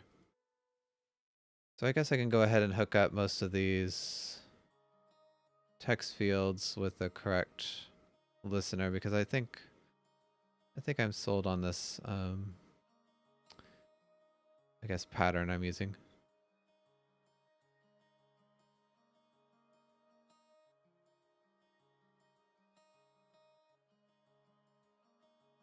Oh yeah, I've heard about those channels too. I didn't know that Commander Root was though. They're popping up all over the place.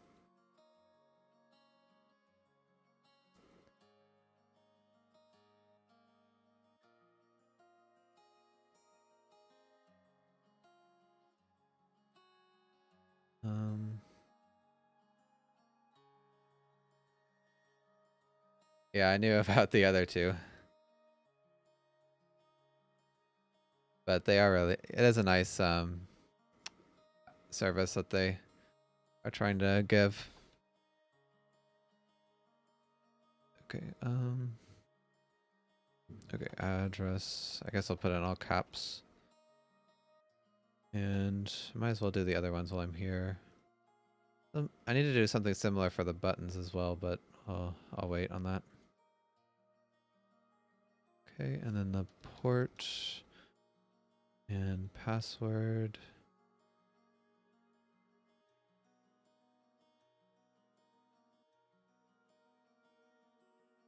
Oh, definitely.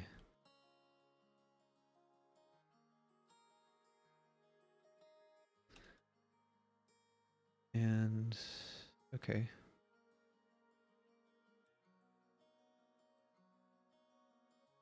That's all set up.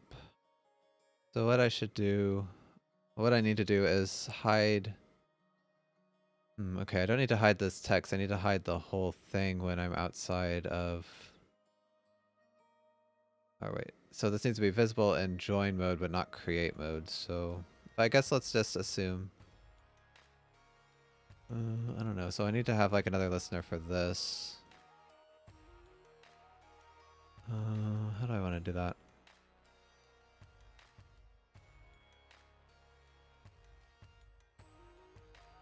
Oh no.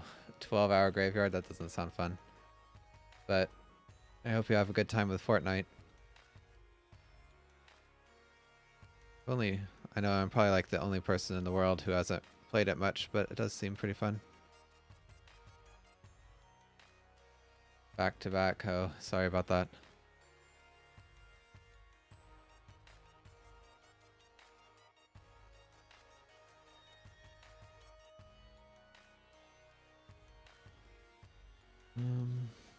Okay, so I guess I want to have something like this, but to enable and disable game objects. So let's just call it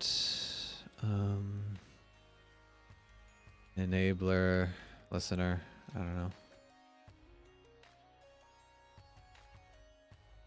It's all good.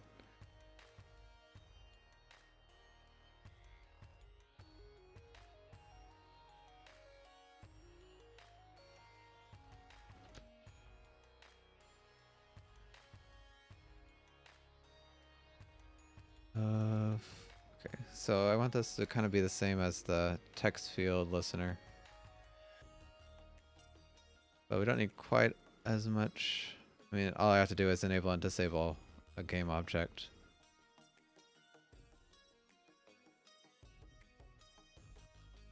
So I don't know. I don't really even need an event. I just need the command to update. And now, well, I guess this is still kind of useful because that way I don't have to have like a specific event for every game object that I might want to hide. Although it does feel a bit, I don't know, I guess general. So enabler, refresh command. Honestly, you couldn't sit and do this. It would drive you nuts. Well, I don't know. It's kind of fun to, like I've said before, it's fun to see ideas in my head come to life. I think that's why I enjoy programming so much. But yeah, I don't think I could do it. A 12-hour graveyard shift of programming, so after a while, at the very least, my start to get carpal tunnel. Okay. So I guess we just need a tag and then a boolean if it's shown or not. Okay, let's just call this enabler registry. I wonder, do I want to just have like one big interface object registry? Oh no, let's not do that. I got into trouble with that with the Lua object thing.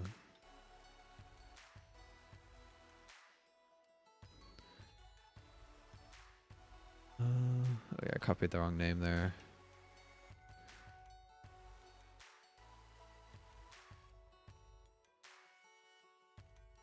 And this will be the same, really. Although I could just make this... well, no, because I was going to say I could make this some generic object with a type variable, but then I'd have to have like an interface to get this tag. Yeah, so that seems kind of more trouble than it's worth.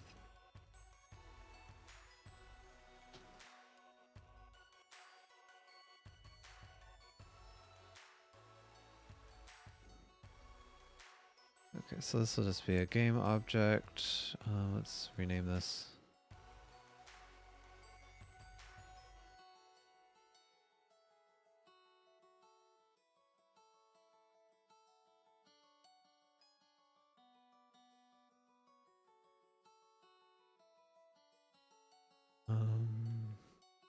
Okay, still I have that. What's it not like? Oh, it's kind of, I don't know. The only thing about this is I'm seeing a lot of code duplication with just a couple types different, but I guess I don't need to have a reference to this. I don't really think there's a better way to do it. Okay, there's no listeners, so that's easy. State. Okay, I should just change this to enabler tag.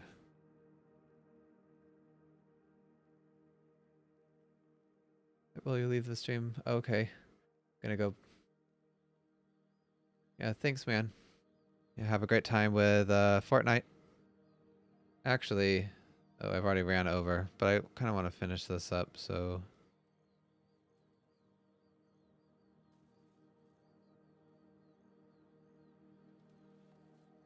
yes, we'll want to set the tag, and I guess shown we would just say game object is active, or what is it? Active and hierarchy, which just means that well, no. We'd want to do active self. Yeah, because that means that the specific game object is active. Otherwise, we rely on the parents, which we don't have control over. Okay, so this would be enabler refresh command. So let's just finish this up, and then I'll have to call it. Like I said, I've already gone over, but okay, we don't need either of these. Okay, so if the tag is the enabler tag, then we do match state, and match state is really simple. This game object dot set active State dot shown. Okay. Let's just add the registry in here, and then I'll just add that object or the component on the object, and we'll see if there's any big problems with that. Okay, so what I want to do is hide this whole object so it will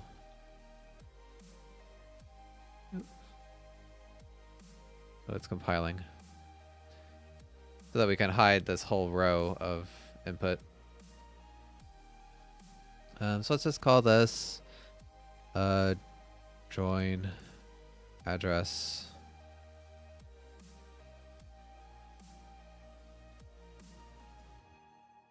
I guess I'll call it a row. Okay. So this won't actually do anything now, but I just want to check to make sure that there's not any horrific bugs, and there is something.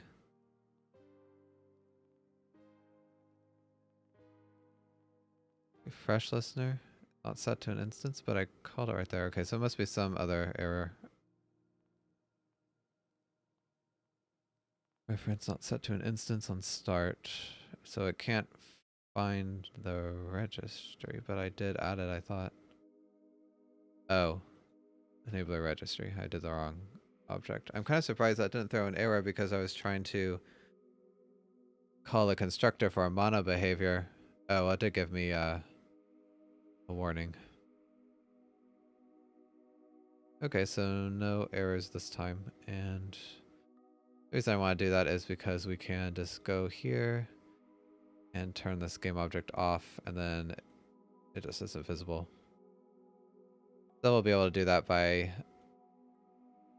setting the shown state for this enabler. But we'll have to do that Monday. So yeah, thanks again everybody for coming by. I really do appreciate it. It was nice having some people to chat with. So yeah, thanks Xsquirt and Offie Gamer. But yeah, I think I'm gonna go grab a bite to eat and then do some work offline. So yeah, I'll be back Monday by about 12 or noon Eastern. If you want to be notified when I go live, feel free to follow me here on Twitch or on my Twitter. I also have a YouTube channel if you'd like to catch up on the stream or see how the game used to look. You can check it out there. And I also have a Discord server where you can chat with me anytime. I'd love to have you. But yeah, I'll put links in chat, or you can check out the video description if you're on YouTube. And I guess that's it for me. So yeah, have a great day, and I'll see you later. Bye-bye. Oh, wow. Thanks, Xsquirt, for the donation. That's really nice of you.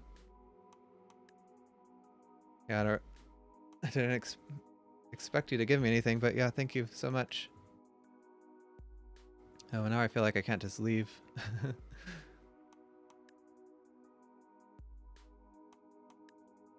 But yeah, I really do appreciate it. Thanks, Xsquirt. That was really nice of you.